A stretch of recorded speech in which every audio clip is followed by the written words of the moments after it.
어.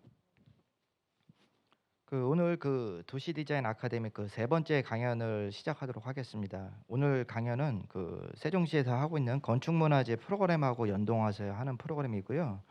오늘 세 번째 강연을 세종 문화 건축 도시에 대해서 강연해 주실 민경식 건축가님을 소개하도록 하겠습니다. 민경식 건축가님은 제2기 행복도시 총괄 공공건축가로서 행복도시의 공공건축의 기획부터 시공까지 전 과정을 거쳐 조정 자문해 주시는 분으로서 우리 시 공공건축의 품격 향상을 위해서 많은 역할을 해주시고 계십니다.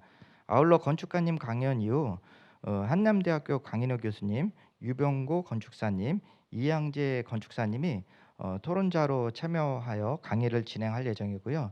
강의가 40분이고 토론은 그 이후 또 40분 해서 총 한 120분 정도 되겠습니다. 그럼 지금부터 민경식 건축가님께서 세종 문화 건축 도시에 대해서 강의해 주시도록 하겠습니다.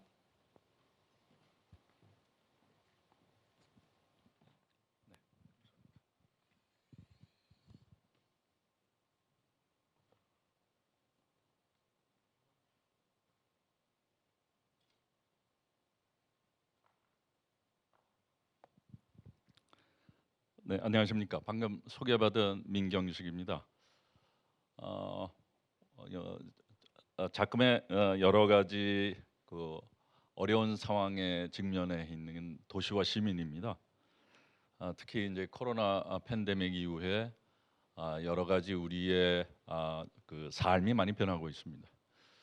어떻게 변화를 해 가야 하는 관점에서 이런 좋은 도시와 건축에 관한 담론을 만들어 주신 세종 시민 여러분들하고 관계자분들께 우선 감사의 말씀 올리겠습니다. 오늘의 어, 뭐 주제가 애매합니다. 세종 문화 건축 도시 종합적으로 말씀을 드릴 수밖에 없는 상황에서 제가 준비한 걸 한번 좀 말씀을 드리겠습니다. 세종시는 특별합니다. 그 이유는 우리의 훌륭하신 세종대왕이 계시기 때문이죠. 그런데 제가 세종시를 보면은 세종시의 이름인 세종이니까요. 근데 그 이후에 세종대왕의 업적이나 아니면 거기에 걸맞는 우리 시와 시민들의 역할은 무엇일까를 좀 고민을 좀 해보게 됩니다. 아시다시피 우리 세종대왕의 업적은 뭐 가히 누구도 대접할 수 없는 그런 많은 업적을 남기셨죠. 그중에서 제가 개인적으로는 집현전이라는 데 굉장히 관심을 두고 있습니다. 집현의 현자는 어질 현자고 아니면 굉장히 지성 있는 지혜 있는 그런 뜻을 갖고 있습니다. 그러한 부분들을 다 모아서 우리 세종대왕께서는 연구를 하고 또 이 국민들의 삶이 어떻게 살아야 되는가를 고민하셨던 분입니다. 그러기에 뭐 우리가 자랑스러운 한글을 비롯한 여러 가지의 과학, 뭐 기술, 농업 여러 가지 분야에 많은 업적을 남기셨죠. 근데 그게 하나의 이제 문화화돼서 우리가 이 지금의 삶을 누리고 있다고 생각을 합니다. 그런 관점에서 그럼 세종시와 세종 시민들이 어떤 일들을 어떤 노력들을 또 어떤 것을 만들어 가야 할지를 좀 생각을 되돌아 보게 됩니다. 삶은 뭐 당연히 공간이 있어야죠. 물리적으로나 심리적으로나 이렇게 퍼져 있는 부분을 우리가 사전에서 보면은 공간이라고 합니다. 그러니까 삶이 우선 시작하는 부분은 공간입니다. 어딘가요? 우리의 어머니의 뱃속입니다. 저의 스승이시기도 하시지만은 우리나라 현대 건축을 끌어가셨던 고 김수훈 선생님은 항상 우리의 가장 맞는 공간은 모태 공간이라는 표현을 쓰셨습니다. 그만큼 우리 어머니의 뱃속에서부터 안락하게 우리의 삶의 탄생이 시작을 하고 결국엔 우리가 도시에서 또 죽음을 어느 도시가 되든 죽음을 맞이하게 되는 그런 삶을 이어가고 있습니다.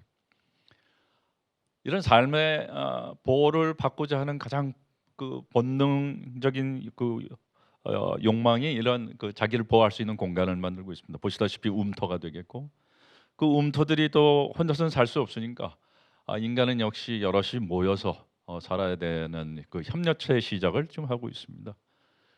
저희 집 애견입니다. 쾌걸이라고 하는 놈인데 이 동물도 역시 자기만의 공간을 찾아가고 있고요. 이런 어린 아이도 본능을 찾아서 자기만의 공간을 만들어 갑니다. 그래서 이런 공간들을 갖고 우리가 무엇을 했을까요? 집을 줬습니다. 우리가 다 아는 그냥 집입니다.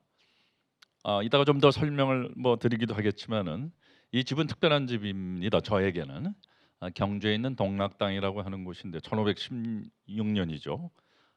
조선 중종 시대의 이언적이라고 하는 학자의 그 별당으로 경주에다 집을 지었습니다. 이렇게 자연과 잘 어울리게 집을 지었습니다. 누가 뭐라 그래도 우리가 보기에 자연의 일부죠. 우리는 자연에 도전을 하지 않았습니다.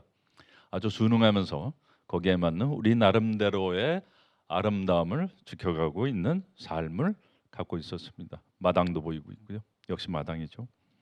또 담을 쌓더라도 자연과 소통할 수 있는 이러한 그 보이는 담을 치고 창문을 만들었고요. 그다음에 우리는 옛날에 갑오도 있었고 가온도 있었습니다. 그 조상을 기리기 위해서 이러한 사당도 집에 다 두고 있었습니다. 내 집이지만은 내 집의 확장성을 갖고 있어서 저 밖에 있는 여러 가지 자연도 같이 내포를 좀 하고 있었습니다. 이렇게 밖에서 보이는 그 사진도 있고요. 그런데 이렇게 집이 이제 생기다 보니까 마을이 생겼습니다. 그래서 이런 마을을 만들어서 갔고, 근데 지금은 현재 오른쪽에 같은 현대의 산업화 이후에 도시가 형성이 되었습니다. 우리는 집을 지었습니다. 그 짓기라는 단어가 굉장히 의미를 많이 갖고 있죠. 우리 밥을 짓다, 우리 의식주를 다 짓다라고 했습니다. 밥을 짓다, 옷을 짓다, 집을 짓다, 짓다로 다 표현을 했습니다.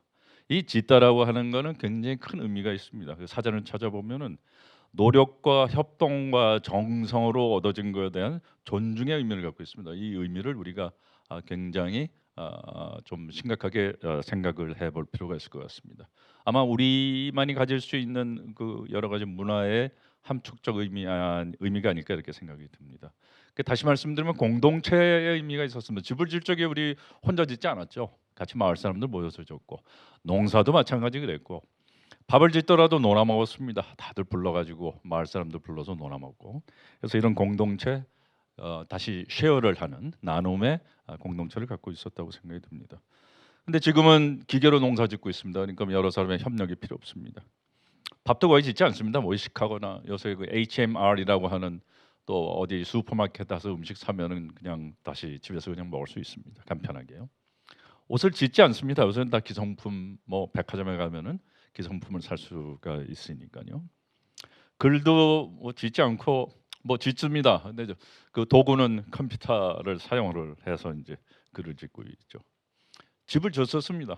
근데 지금은 집을 짓는 게 아니고 집을 특히 아파트라는 걸로 건축을 위한 건설을 하고 있습니다. 그러다 보니까 저희한테 이제 건축이라는 의미가 찾아들게 됐습니다. 건축의 뜻이 과연 무엇인가를 보면은 우리는 그냥 건축하면 다 이해를 하고 있죠. 사실은 우리는 짓다라고 했습니다. 아까 말씀드린 대로 의식주를 다 지었습니다. 집도 당연히 지었고, 그런데 이 건축이라는 것은 일본의 거의 19세기 말에 일본에서 표현된 말입니다. 일본이 제일 처음 썼습니다. 중국은 아직도 건조 또는 건성 이렇게 씁니다. 근데 우리는 지금 일본에서 쓰기 시작한 건축을 우리가 아직 그냥 건축을 일반적으로 쓰고 있습니다. 자, 여기서 우리가 건축의 원래의 뜻은 영어로 하면 아키텍처죠. 대부분 다 아시겠지만 아크 하면 크다는 뜻이고 텍처 하면은 이제 기술이라는 뜻의 합성어입니다. 그러니까 큰 기술을 의미를 하고 있습니다. 그러니까 영어로 얘기하는 큰 기술의 의미, 그다음에 일본에서 얘기하는 건축, 그냥 쌓는 거죠. 중국도 마찬가지로 쌓는 겁니다. 우리만 독특합니다. 짓습니다. 아까 말씀드린 대로 공동체적 의미를 갖고 있다는 뜻입니다. 우리의 일상생활입니다. 항상 보듯이 그냥 전에는 그냥 한옥에 대청마루에서 이렇게 가족들이 밥을 먹었습니다. 지금은 아파트에서 이렇게 모여서 아마도 밥을 먹게 되겠죠. 철순의 집인 것 같습니다. 철순의 집이 아파트의 그 리빙입니다. 영인의 집인 것 같습니다. 여기는 철인의 집인 것 같고요. 그랬더니 여기는 뭐 형제네 집이었던 것 같습니다.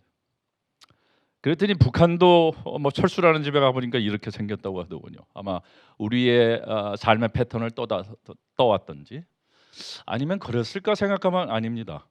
우리의 삶이 지금 너무 서구화되어 있다는 것이죠. 그러니까 우리가 갖고 있었던 원래의 삶이 없어졌고 어느 시간에 산업화와 자본화에 의해서 개별적인 그 생활이 이루어지면서 개별적인 경쟁 사회로 가면서 우리의 삶은 이렇게 서구화돼서 변해져 있게 됐습니다.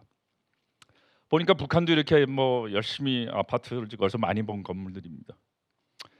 또 저렇게 높이 올라가겠다고 열심히 올리고 있습니다. 근데 북한도 역시 우리처럼 대한민국의 좋은 그 자연 산수를 다 갖고 있습니다. 자, 이 건축은 서구에서 고대부터 높이 올라가고자 신에 도달하고 싶어서 바벨탑을 세워서 도전을 시작을 했습니다.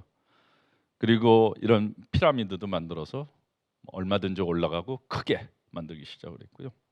지구라트로 아까 바벨탑에 이어서 계속적으로 높이.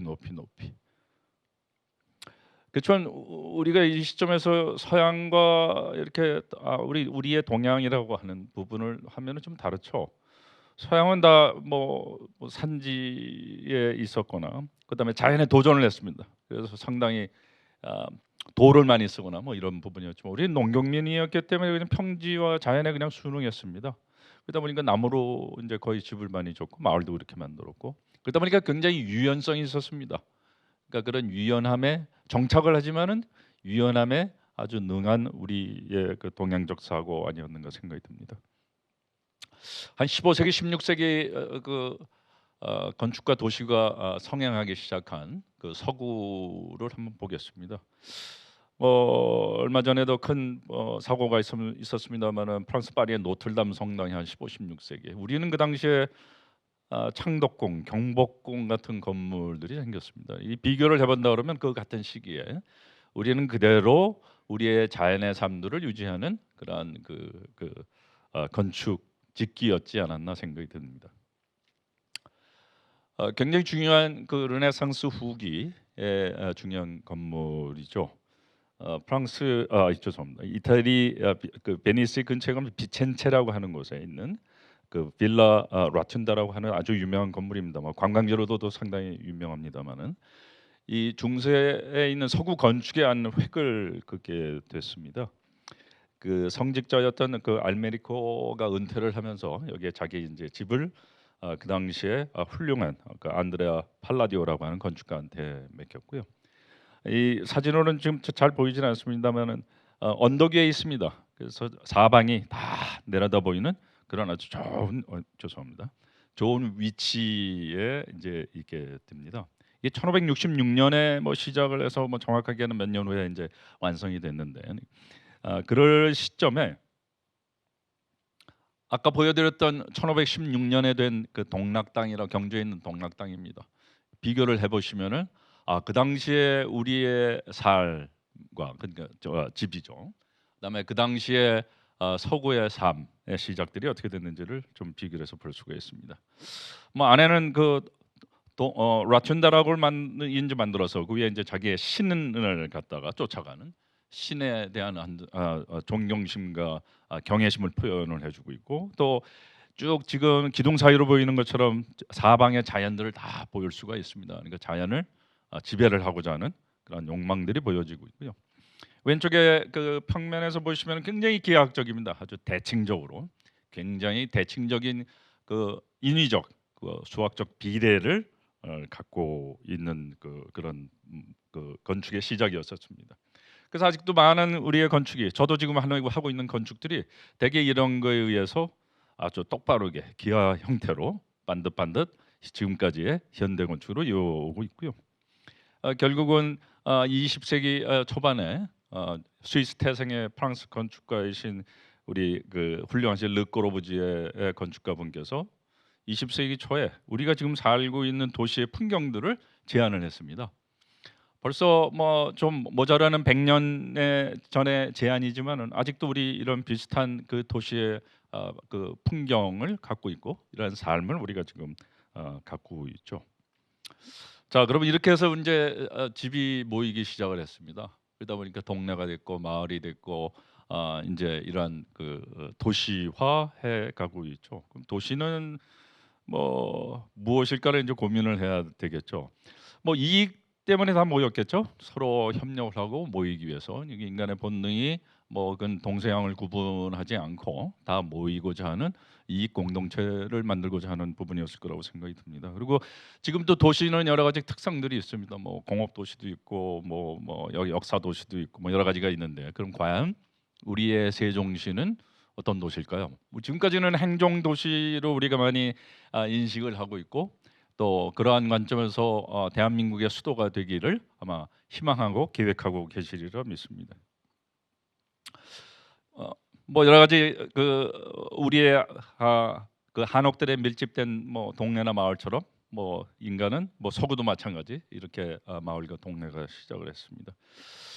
아마 처음에는 뭐 성을 쌓습니다. 성을 쌓아서 그 신분의 계급의 차이로 성 안에는 귀족들이 살았고 밖에는 뭐 그 거기에 대한 피지배자들이 살면서 이 신분 관계에 유지를 하는 그 성과 그렇게 함으로 해가지고 도시의 구성들이 좀 됐었습니다.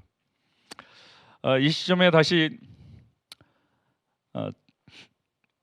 1516년이죠. 그게 아까 보신 그 동락당이 만들어지던 시기하고 같은 시기인데 지금으로부터 한 500년 전에 영국의 사상가인 토마스 모어가 유토피아라는 그 말을 만들었고 책을 썼습니다. 그 뭐 아시다시피 유는 없다라는 뜻이고 토피아는 이 물리적 공간이라는 뜻인데 그러니까 없는 도시입니다. 우리는 유토피아를 지금의 파라다이스라고 생각을 하고 있죠. 없으니까 없는 도시가 우리의 파라다이스 같은 느낌. 그리고 또 요새 여러분들 많이 들으시지만은 디스토피아 하면은 뭐 굉장히 그 반대적인 의미를 갖고 있습니다. 그래서 이런 1516년에 토마스 모어의 그 유토피아를 시작으로 진짜 그러면은 우리가 환상적인 이상 도시들을 이제 만들어 가야 되지 않겠나 해서 그런 이상 도시를 만들기 시작을 했습니다. 이게 우리의 중세의 도시들입니다. 아까 보시다시피 빌라 라춘다의 그 건축의 한 획을 긋는 것이 이제 기하학적인 형태, 굉장히 인위적인 기하학적인 형태의 건축을 시작을 했지만은 결국은 그게 도시에서도 마찬가지 형태로 나타나기 시작을 했습니다. 실제로 이렇게 지어진 도시들이 중세의 도시들은 상당히 많습니다. 근데 이건 그냥 평지에다가 그냥 그린 대로 그냥 올려놓으면 됩니다. 그래서 도시가 형성이 됐죠. 그리고 많은 지배 계급들이 이 안에 들어와서 이제 살기 시작을 했습니다. 이렇게 많은 도시들이 이런 인위적인 기하학적인 형태로 유럽의 중소도시들은 많이 생성이 됐었습니다. 그리고 급기야는 이제 도시의 팽창이 일어나면서 이런 위성 도시화하는 개념도 이제 만들어내기 시작을 했었고요. 우리가 지금 잘 알고 있는 런던이나 뭐 비엔나나 파리나 유럽의 큰 대도시들은 다 이렇게 해서 만들어졌습니다. 원래는 대개 로마 시대 로마 군단들이 지배를 하고 있었던 땅에서 출발을 해가지고 아까 조금 전에 보신 것처럼 그런 인위적인 기하학적인 형태들로 이제 발전을 해 나가기 시작을 해서 이제 도시 지금의 유럽의 유명한 도시들이 형성이 돼 있습니다. 이건 아까 보신 것처럼 한 100여 년 좀 안 되는 20세기 초에 그 르꼬르부지에의 그 건축가께서 제안한 파리의 새로운 신도시입니다. 그 지금의 도시하고 뭐 많이 달라 보이지 않으실 겁니다. 그래서 우리가 그 서구의 그 당시에 많은 도시 형태들을 우리도 지금 그렇게 살고 있고 만들어가고 있다라고 말씀을 드릴 수가 있겠습니다. 그러다 보니까 이런 뭐 이상적인 아주 환상적인 뭐 수직적인 도시도 땅 위에 떠서 만드는 도시도 만들어가고 있고 또는 물 위에 이런 뭐 수상 도시를 만들어가자고 해서 만드는 것도 있고 이런 정말 그 로봇 같은 환상적인 그 도시도 이상주의자들은 만들어가고 있습니다. 뭐 이런 도시들도 많이 제안을 하고 있지만은 실질적으로는 우리의 도시하고는 너무나 거리가 멉니다. 뭐 보시다시피 많이 보셨을 거라고 생각이 듭니다. 이거는 서울의 옛날 그 지도입니다. 뭐 보시다 조금 전에 보셨던 그런 그 인위적인 기하학적 형태하고 상당히 다릅니다. 우리는 그냥 길이 남은 나는 대로 개천이 있으면 있는 대로 그걸 피해서 길을 만들고 집을 지어주면 또 집에 들어갈 수 있는 도로를 놔주고 골목을 만들고 이름으로 해가지고 도시가 아주 자연적으로 형성이 됐습니다. 그러다 보니까 오른쪽에 있는 그런 산수를 그대로 잘 유지를 해가면서 또 피해가면서 또 받아들여가면서 마을이 되고 도시가 됐다고 생각이 듭니다.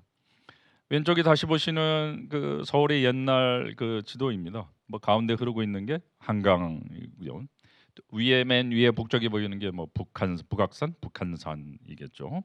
그 아래에 지금 경복궁의 모습도 보이고 있습니다. 오른쪽을 보시면은 지금의 그 서울입니다. 가운데 한강에 흐르는 건 똑같지만은 실제로는 모습은 뭐 상당히 달라져 있습니다. 많은 그 거리들, 그다음에 한강을 가로지르는 다리들, 그다음에 색깔로 표현된 여러 가지 모습들. 뭐 왼쪽에 보시면은 그냥 한 색깔입니다. 오른쪽을 보시면은 여러 가지 색깔들이 표현이 되고 있습니다. 이게 바로 도시계획적 용도입니다. 어디 어느 곳은 상업적이고 뭐 주로 붉은색으로 많이 칠합니다. 노란색에 해당하는 게 대개 이제 주거 지역이고 그 사는 지역들을 다 이렇게 규정을 했습니다. 그래서 우리의 삶이 다시 말씀드리면은 규정 지어지기 시작을 했습니다. 왼쪽은 뭐 잘 아시는 뭐 옛날의 거리의 모습인데 오른쪽은 저렇게 다 차로 밀집되어 있고요. 그다음에 자연적인 서울이 오른쪽에 저렇게 아주 거대한 현대적 도시로 지금 개발되어 있습니다.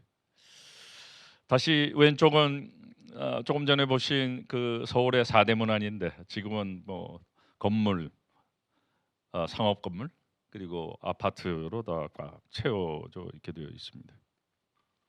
다시 보시면은 서울의 모습과 그 런던, 파리, 비엔나의 그 도시의 모습들을 볼 수가 있죠. 굉장히 우리의 도시는 뭐 굉장히 자연적이었다고 하면은 오른쪽은 거의 그냥 직선과 기하학적인 모습의 형태로 보여지고 있습니다. 이런 부분에서도 우리의 시각 차이를 볼 수가 있습니다. 투시도라고 하는 법이죠. 그래서 한 끝점을 갖고 우리가 보는 대로 그리고 있습니다. 우리는 이렇게 그렸습니다. 책가도입니다. 그래서 우리가 지금 생각하면 이런 그림을 어떻게 보여질 수가 있지? 라고 하실 수가 있겠는데 우리가 보는 그림은 항상 이런 그림입니다. 근데 우리가 봐왔던 그림은 이런 그림입니다. 여러 사람이 보는 대로 그냥 각 지점마다 그렸습니다. 그러니까 많은 사람들이 항상 그림 하나를 그려도 이렇게 많은 사람들이 볼 수 있는 시각으로 그렸다라는 것이죠. 그러니까 개인 중심의 서구적 상형과 우리의 여러 가지 많은 사람들의 그 참여적 그 시각을 여실히 또 다르게 보여주고 있습니다. 우리하고 비슷하게 모로코의 페스는 이런 그 집합 주택으로 나타나고 있습니다. 북부에 있는 도시인데 한 8세기 경부터 만들어졌습니다. 지금부터 벌써 한 1000여 년이 넘도록 있지만은 그대로 이대로 되어 있습니다. 어떻게 보면 우리의 그 밀집된 그 한옥 주거 형태, 마을 형태로도 보실 수가 아주 유사하겠죠. 근데 우리는 지금 그러한 비슷한 한옥의 밀집 형태의 동네들이 없어져 있습니다. 뭐 다행히 서울의 한 부분에 남아 있습니다. 제가 사는 곳입니다만은 가회동 북촌이라고 하는 한옥 밀집 지역은 아직 그대로 보존이 되고 있습니다. 이렇게 골목으로 형성이 되어 있습니다. 그래서 아직도 1000년이 지났지만은 여기에 삶이 변하지 않고 그대로 물론 뭐 TV와 이런 그 많은 문명 이기들을 이용을 하고 있지만 도시 그 자체는 변하지 않고 그대로 삶 속에 있습니다. 이런 골목 대개 앞에 있는 것이 잘 보이실지 모르겠습니다. 빵집입니다. 이제 먹는 걸 중심으로 그 빵집들을 중심으로 동네 형성이 되어 있고요. 우리는 우물을 중심으로 동네 형성이 밀집돼서 되어 있었었죠. 우리도 아직 이런 골목이 있습니다. 뭐 제가 사는 북촌 삼청동에 가면은 이런 골목들을 아주 즐겁게 걸어 다닐 수가 있고요. 또 이렇게 자동차하고도 잘 어울리고 있습니다. 아주 좁은 자동차와 아주 좁은 보도에서도 많은 그 주민들 또 방문자들이 같이 어울려져서 평화롭게 그 골목의 풍경을 만들고 있습니다. 한 1970년도부터 이제 신도시의 개발들이 많이 이루어졌습니다. 이게 보시는 것 같이 일기 신도시입니다. 뭐 일산 잘 아시는 분당, 평천, 삼본, 중동 해가지고 이제 신도시 개발들이 이제 시작이 됐고요. 2기 신도시가 뭐 송파, 동탄, 김포, 파주 해가지고 또 다시 2기 신도시가 만들어졌고요. 3기 신도시가 다시 또 이 정권에서 시작이 되고 있습니다. 그래서 과천, 하남, 뭐 남양주, 부천, 고양 해서 이런 그 신도시들이 이제 형성이 되고 있습니다. 과연 왜 우리나라만 이렇게 많은 신도시들이 생성되고 있을까요? 뭐 우리의 급속한 경제 발전하고도 관련이 있겠지만 한편으로는 이러다가 전국의 신도시화 되는 거 아닌가 하는 우려도 안 가질 수가 없습니다. 여러분들의 세종시의 과거 모습이었습니다. 세종시가 들어오기 전에 이렇게 아주 평화로운 강과 논밭과 산이 어우러져 있던 자연 모습이었고요. 왼쪽은 세종시 중앙호수공원의 왼쪽 원래 모습이었고, 오른쪽은 지금 현재 모습입니다. 그래서 중앙공원이 만들어졌고, 아래는 행정중심 복합도시가 시작되는 점이고, 오른쪽은 이래서 거의 다 완성된 지금 하늘에서 본 항공 사진입니다.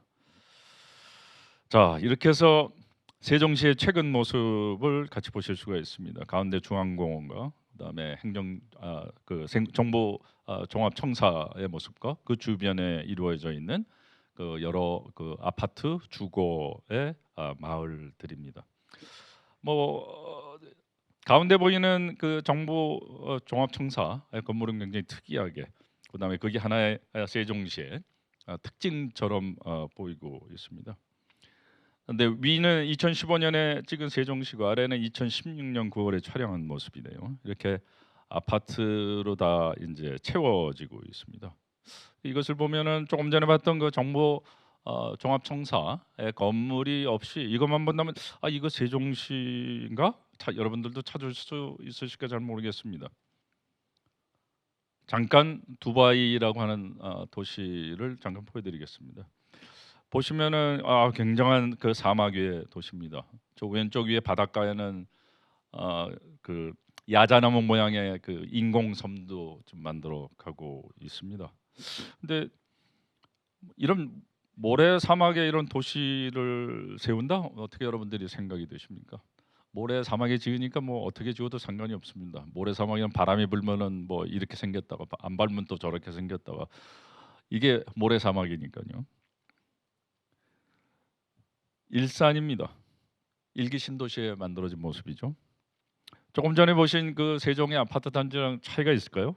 글쎄요. 이 사진만 보고 이게 일산이다 세종시다 얘기 안 하면 어느 누구도 얘기 못 할 겁니다. 이게 일산이냐 저게 뭐 세종이냐.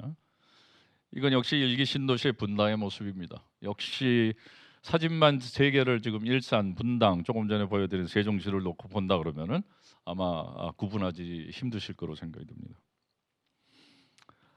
제가 세종시에서 가장 참 좋아하는 부분들이 지금도 이 자리에 있습니다만 복합 커뮤니티 센터입니다. 뭐 여러 가지 주민들의 편의를 위해서 많은 시설들을 다 모아놓고 계시고, 그러므로 해가지고 주민들의 참여와 또 주민들의 편의를 제공을 해주고 있습니다. 아주 성공적으로 이루어지고 있는 복합 커뮤니티 센터라고 생각합니다. 앞으로도 지금 계속 복합 커뮤니티 센터를 더 이제 지어가고 계십니다만은 많은 시민 여러분들의 참여가 아마 절실히 요구되어질 거라고 생각합니다. 도담동의 복합 커뮤니티 센터고요.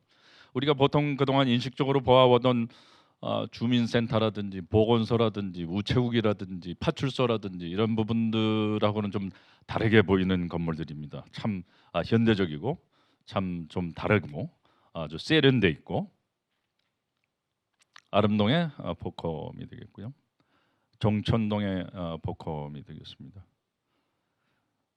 또 참 다행스러운 건 국립박물관 단지가 예정이 돼 있고 지금 공사를 하고 있습니다. 거기 어린이 박물관, 그다음에 얼마 전에 설계가 시작이 된 국립 도시건축 박물관, 이제 조금 있으면은 디자인 박물관과 문화영상 디지털 문화영상센터 유산센터도 이제 곧 이제 시작이 될 예정입니다. 이런 것이 문화시설로서 우리 세종시에 조금씩 더 추가되고 있다는 것을 굉장히 다행스럽게 생각하고, 세종시의 그 시민들의 큰 자랑거리가 될 거라고 믿습니다. 마찬가지 아트센터도 예정이 돼 있고요. 대통령 기록관이라고 하는 굉장히 중요한 그러한 곳도 공공시설도 세종시에 건축이 되고 있습니다. 그렇지만 또 여러 가지 의견들도 많습니다. 도서관 수영장을 좀 확충해 달라. 그다음에 장애인의 편의가 좀 너무 부족하다. 굉장히 중요한 의견들이라고 생각합니다. 저는 이런 의견들을 보면서 우리 세종시의 시민들의 참여도가 상당히 좀 많아지고 있고 좀 더 그런 참여 의식들을 더 다독여 드려서 여러분들의 참여가 많이 될 수 있어야 된다라는 생각을 좀 갖게 됐습니다. 2000년에 이태리 베니스라고 하는 곳에서는 아마 전 세계적으로 각광을 받고 있는 미술 전시회와 또 건축 전시회를 2년에 한 번씩 돌아가면서 하고 있습니다. 그래서 전 세계 미술의 동향, 방향, 또 건축이나 도시의 동향이나 방향을 이제 제안을 해주고 담론을 갖는 그런 장소입니다. 2000년 그 7회 당시에 이제 건축 전시회의 주제였습니다. 영어로 less aesthetics, more ethics 발음이 비슷하죠. 그래서 아마 그렇게 쓴 것 같은데 여러분들 잘 아시겠지만 less는 모자란다는 건 more는 많다는 뜻 아니겠습니까? aesthetic 하면은 미학이라는 뜻이고 ethic 하면 윤리라는 뜻입니다. 그래서 이제 미학은 조금 덜하고 윤리를 좀 많이 해야 되겠다 이런 뜻인데요. 이게 무슨 말씀이냐 하면은 우리의 도시들이 미학적으로만 돼서 될 필요가 없다는 겁니다. 그리고 미학적으로 더 이상 되지 말아야 되겠다는 거고 실질적으로 시민들의 삶에 어떤 윤리적인 생각들을 좀 더 해 나가는 것이 앞으로의 도시가 돼야 된다. 그리고 거기에 따른 건축이 돼야 된다. 조금 전에도 우리가 추구해왔던 그 많은 도시들은 좋은 건물, 멋있는 건물, 편한 건물 당연하죠. 이런 건물들로 구성이 돼서 도시도 이쁘고 아름답고 이게 우선 표현적으로도 그렇지만 굉장히 시각적인 거에 중심을 두고 있는 부분도 없지 않아 있었습니다. 서구는 더더구나 말할 나위 없었고요. 근데 이제는 그것보다는 우리의 삶이 어떻게 돼야 되는 걸 윤리적으로 한번 생각을 해보자. 그래야 도시가 좀 더 도시답고 우리의 삶이 달라지지 않겠나라는 생각을 갖게 되는 굉장히 중요한 이슈를 제기했다고 생각을 합니다. 오늘 주제의 많은 부분은 사실 공공건축입니다. 공공건축하니까 저한테는 제일 먼저 떠올랐던 게 청와대였었습니다. 청와대를 가보신 분이 있으시겠지만 아니면 들어가 보지 못하더라도 옆으로 지나가 보셨겠지만은 과연 자랑스러운 공공건축물인지 잘 모르겠습니다. 한옥입니다. 그런데 꽤 오래전 어느 대통령 시절에 만들었던 콘크리트로 만들어진 한옥이죠. 우리 한옥은 콘크리트로 전혀 지어진 적이 없는데 아직도 그대로 있습니다. 제가 한 2년 전, 3년 됐나요? 3년 전에 판문점에 남북 측이 모이는 판문점의 회의 장소를 제가 리모델링하는 설계를 할 기회가 있었습니다. 아주 열심히 의미를 갖고 했었는데 그 당시 이제 청와대를 들어갈 기회가 있었습니다. 미팅 때문에. 전 상당히 놀랐습니다. 청와대 건물이 이게 공공건축물인데 물론 보안이나 여러 가지 이유 때문에 많은 사람들이 일반적인 시민들이나 국민들이 접근할 수는 없지만은 그래도 우리나라 공공건축물의 어떻게 보면 표본이 될 수도 있는 것인데 이렇게 너무 가난한 모습으로 보였습니다. 우리나라 이제 선진국 들어갔다고 하는데 가난한 모습으로 보였습니다. 저한테는. 또 한 가지는 지금 보시는 것처럼 너무 우리의 도시나 건축의 의미에 짓는다는 의미도 하나도 보여지지 않는 어떤 외관적인 의미만 갖고 있었습니다. 그래서 제가 담당하시는 분들한테 아니 좀 예산도 청와대 많지 않습니까? 좀 새롭게 좀 변모를 해야 되지 않겠습니까? 말씀을 드렸더니 국민들의 시선들이 무서워서 이런데 예산을 못 쓴다는 겁니다. 그래서 국민들의 시선이 도대체 무엇인데 국민들의 시선은 자랑스러운 우리의 청와대가 되기를 원하는 거 아니겠습니까? 라고 말씀을 드린 적은 있지만은 아직도 굉장히 실망스러운 부분이었었죠. 자, 국회를 본다 그럴까요?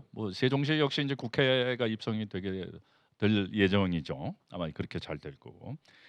이 국회도 어떻게 보면 공공건축물에 앞서가는 건물 중에 하나이지 않을까 생각이 듭니다. 우선 보시다시피 뭐 국적이 없는 그 건물로 보여지죠. 국회 같아 보입니다. 기둥도 있고 열주도 있고 위에 돔도 씌워놓고 앞에 큰 광장도 마당도 정원도 있고요. 원래는 사실은 이런 모습이었었습니다. 이게 의사당의 본관에 그 당시 현상 설계를 했었습니다.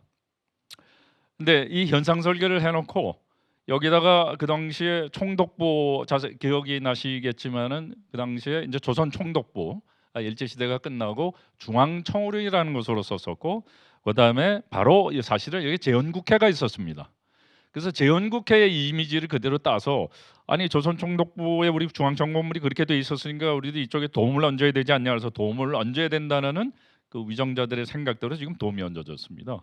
그러니까 사실은 맨 위에 보시면은 그 해방되자마자 광복이 돼서 48년에 재헌국회가 이제 들어와 있었어요. 그다음에 전쟁이 나면서 50년대 경남도청을 이제 경남도청의 무덕전으로 이제 임시의사당을 옮겼고 세 번째는 이제 전후에 서울시에 지금 그 서울특별시 의회 건물을 쓰고 있는 곳으로 이제 국회의사당이 옮겼습니다. 그 의회의사당은 지금 보존이 되어 있죠. 지금 의회의사당으로도 잘 쓰고 있고 그리고 75년도에 경제 성장과 아울러서 이제 국회의사당의 본 모습을 갖췄습니다.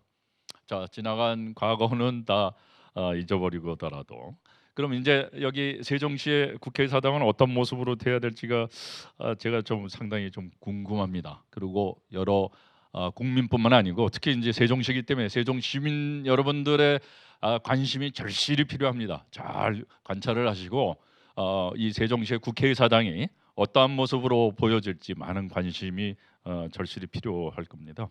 그래서 이렇게 건설이 되어졌습니다.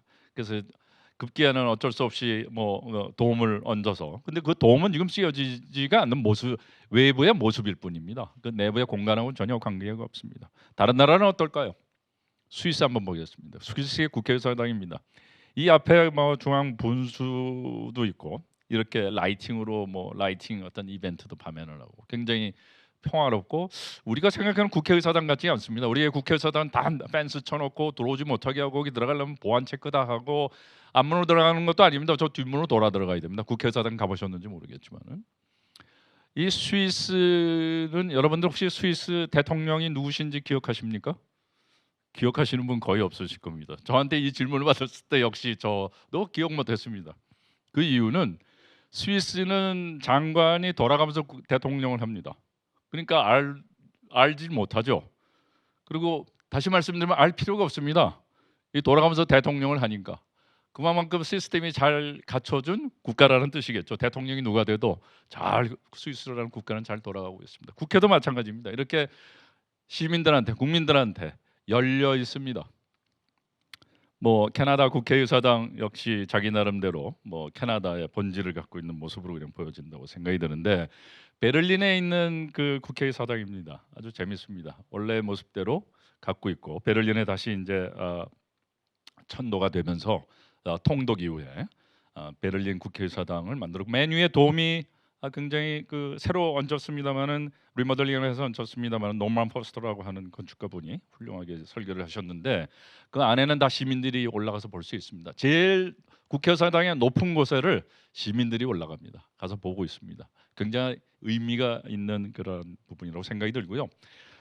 왼쪽은 95년도에 그 크리스트 장 클로드라고 하는 예술가가 건물을 다 천으로 뒤덮어버렸습니다. 그래서 국회의사당 전체를 작품을 만들었습니다. 이게 그 도시의 예술이고 문화 아니겠습니까? 이러한 그 참여적 예술 문화가 도시에 있다라는 것이 참 부럽고 저희의 세종시가 또 나아가야 될 방향 아니겠나 생각이 들고요. 그리고 지금 보시면 앞에 광장에는 그 수많은 시민들이 열광하면서 즐기고 있습니다. 얼마나 평화로운 그런 도시의 모습이겠습니까? 제가 가장 좋아하는 그 건축가 중에 한 분이시죠. 또 가장 좋아하는 그 작품이기도 합니다. 벵글라데시입니다. 벵글라데시 다카에 있는 그 국회 의사당입니다. 1971년에 그 파키스탄에 독립을 하면서 그때부터 시작을 해서 1982년 약 10년간 지었습니다. 루이 칸이라고 하는 미국의 아주 훌륭한 그 건축가가 설계를 했습니다. 한 10년을 지었습니다. 물론 여러 가지 정치적인 이유, 뭐 파키스탄으로부터 독립하는 그런 과정들의 이유, 그다음에 또 잘 아시다시피 벵글라데시가 이렇게 부유한 국가가 아닙니다. 부유한 국가가 아님에도 뭐 예산의 문제라든지 이런 여러 가지 문제를 갖고라도 열심히 10년을 지었습니다. 아주 저는 훌륭한 건축물이라고 생각이 들고요. 그 벵글라데시의 그 문화 수준을 경제 수준이 아니고 문화 수준을 보여주는 아주 훌륭한 그 국회의사당이고 벵글라데시 국민들한테는 굉장히 자랑거리인 그 건물입니다. 그 벵글라데시 국민들은 이 국회의사당을 대부분 다 잘 알고 있습니다. 여러분들 생각하시는 것처럼 경제 수준이 꼭 문화 수준을 의미하지는 않습니다. 경제 수준은 낮더라도 문화 수준은 굉장히 높을 수 있다라는 걸 보여주기도 한다고 생각합니다. 위에서 본 모습이고요. 다시 한번 그 본 모습이 되겠고요. 자, 우리에게는 항상 흔적이 있습니다. 그래서 기억이 있어야 아름답다라고 그 아도르노라고 하는 그 철학가가 얘기를 하셨던데요. 자, 왜 제가 흔적을 말씀을 드리는지요?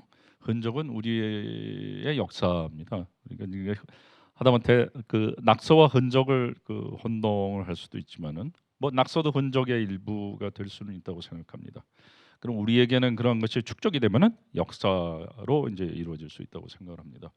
우리가 보통 유네스코의 이제 역사 문화 유산지구로 지정이 되기 위한 몇 가지 이제 조건들이 있습니다. 그 조건들 중에 하나가 흔적을 그대로 남겨 있어야 된다. 그다음에 뭐 도로들이 골목들이 그대로 있어야 된다.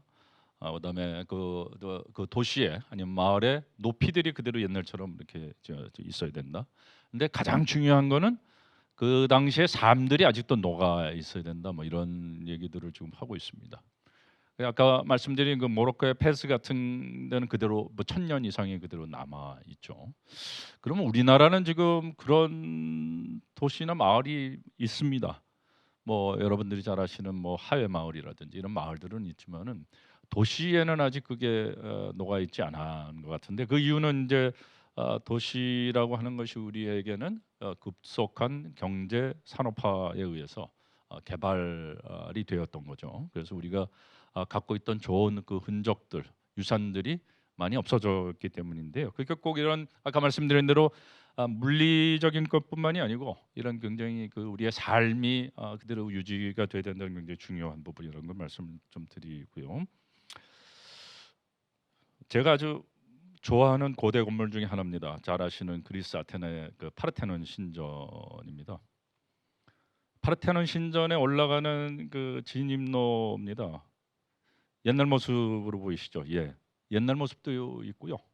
이 옛날 모습을 1957년으로 제가 기억이 되는데 드미트리 피키노믹스라고 하는 건축가한테 현상 설계를 해가지고요 바닥 설계를 했습니다.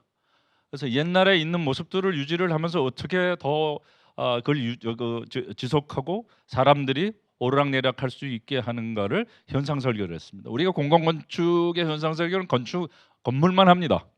아닙니다. 여기는 이런 바닥도 중요시 여겨서 바닥만을 위한 디자인 현상 설계를 했습니다. 그래서 이렇게 지금 보면은 여기에 이제 뭐 그 돌이 다 그 다른 데도 있겠죠. 다 메꾸고 그렇지만 옛날 모습 아니면 옛날 돌을 찾아다가 다 메꾸고 이렇게 옛날에 기둥의 초석도 그대로 다 유지를 하고 보시다시피 반질반질합니다. 얼마나 많이 관광객이 오겠습니까? 그렇지만 그냥 옛날 모습대로 굉장히 중요한 파르테논을 진입하는 진입로를 아스팔트로 되어 있던 걸 다 이걸로 다시 바꿨습니다. 자, 이런 모습들대로 모자이크하듯이 옛날 그분 흔적들을 다 모아서 이제 만들어놨죠. 제 경험 몇 가지 말씀드리고 홍천에 어느 분이 저한테 한 5년 전에 다 쓰러져가는 초가집인데 허물고 농가주택을 하나 설계를 해달라고 부탁이 들어왔습니다. 진짜 다 허물어야 되겠죠. 저는 허물지 않았습니다. 그분을 설득을 해서 이걸 그대로 살리면서 살 수 있게 제가 고쳐드릴게요. 그래서 이렇게 고쳤습니다. 초가집의 지붕을 다시 만들고 그다음에 다시 깨끗하게 닦고 갈고 그다음에 이 곡물을 담는 사일로를 이렇게 야외에서 바베큐 할 수 있는 바베큐장으로도 만들어주고 그다음에 조그만 한 평도 안 되는 골방을 이렇게 문방을 만들어주고 해서 흔적을 그대로 좀 유지하면서 사십시오라고 해서 지금 아주 행복하게 잘 살고 계십니다. 북촌에 많은 아시겠지만 많은 한옥들이 있지만 한옥들이 없어지고 있습니다. 지금 보시는 것처럼 다 닳아가지고 지붕도 다 뭐 물이 새니까 천막으로 다 뒤덮었고 역시 한 30평밖에 안 됩니다. 저한테 이거 허물고 좀 새로 지어주세요. 네, 허물고 새로 지어드리겠습니다. 근데 조건이 있습니다. 일부라도 한옥을 남겨야 되겠습니다. 그래서 앞에 한옥을 그대로 남겼습니다.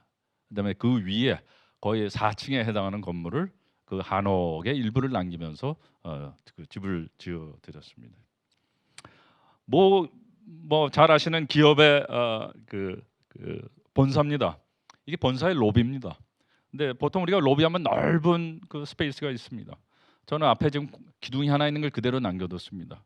기둥도 그냥 다 벌거벗겨져 있는 기둥입니다.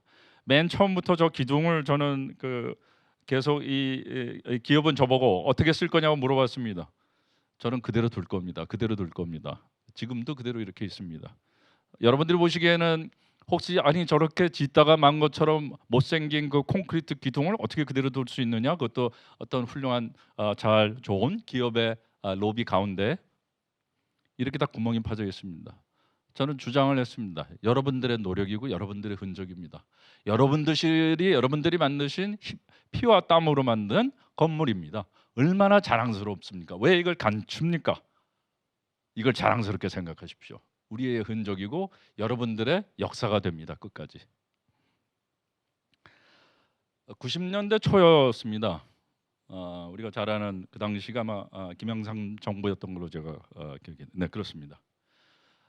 공약 중에 하나가 우리 지금 기억들 하실지 모르겠지만은 일제의 잔재인 아주 잔재의 상징이기도 하죠. 조선 총독부를 철거하자라고 이제 제안이 얘기를 했었고 그 당시에 철거되기 전에 몇몇 또 훌륭하신 건축가들이 제안을 청와대에 했습니다. 헐지 맙시다.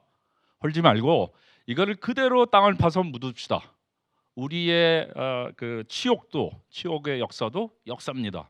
그대로 우리가 보존을 하는데 보존하는 방법은 땅에 이렇게 묻읍시다.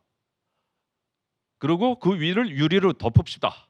그러면은 우리의 어떻든 그 치옥의 역사지만은 보존이 되고 그리고 교훈으로 삼아야 되겠고 두 번째는 아주 정밀한 토목 기술을 개발을 합니다. 이렇게 육중한 건물을 조금씩 파서 땅으로 가라앉혀야 되니까 그 대단한 토목 기술 아니겠습니까?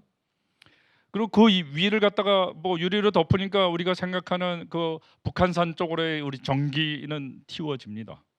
그리고 항상 우리가 그걸 밟고 있으니까 우리의 울분을 갖다가 삭힐 수 있는 좋은 기회도 되지 않겠습니까? 그리고 이게 대한민국의 서울을 찾는 사람은 관광 상품화 될 수 있어서 어느 나라 사람이든지 한번 와 보지 않겠습니까? 얼마나 좋은 장점들이 많습니까? 이런 제안을 했음에도 불구하고 일거치하에 이 조선 총독부 건물은 철거가 돼서 그 맨 꼭대기만 지금 독립박물관에 있습니다. 우리가 코로나 팬데믹 시대에 굉장한 그 코로나 바이러스의 피해를 받고 있습니다. 우리가 사는 삶 중에 가장 아마 어려운 위기를 전 세계 사람들이 지금 겪고 있습니다. 하지만 그 바이러스보다 더 무서운 것은 저희입니다. 그래서 휴먼 바이러스라고 하고 있습니다. 다 아시는 9.11 사태의 엄청난 그 충격입니다. 뭐 다시 보고 싶지도 않은 그러한 기억이지만은 이러한 충격도 전쟁과 테러로 이어졌고요. 아까 보셨던 노틀담 성당도 실수든 뭐 우리의 인간의 과오로 이렇게 또 불이 나서 또 흔적만 남게 됐습니다. 그 이유는 우리의 건축 도시 영원히 영속되지 않습니다. 항상 변합니다. 없어질 수도 있습니다. 이건 그리스 앞에 지중해 크레타 섬에 있는 약 고대 한 기원전 2000년 전의 도시의 그 부분이죠. 크노소스라고 하는 그 궁전입니다. 화산으로 아마 없어졌었고 미노스 문명의 아주 최대의 걸작의 궁전이자 도시입니다. 그런데 이렇게 지금 폐허로 되어 있지만은 이 폐허도 우리의 역사 속에 그대로 있고요.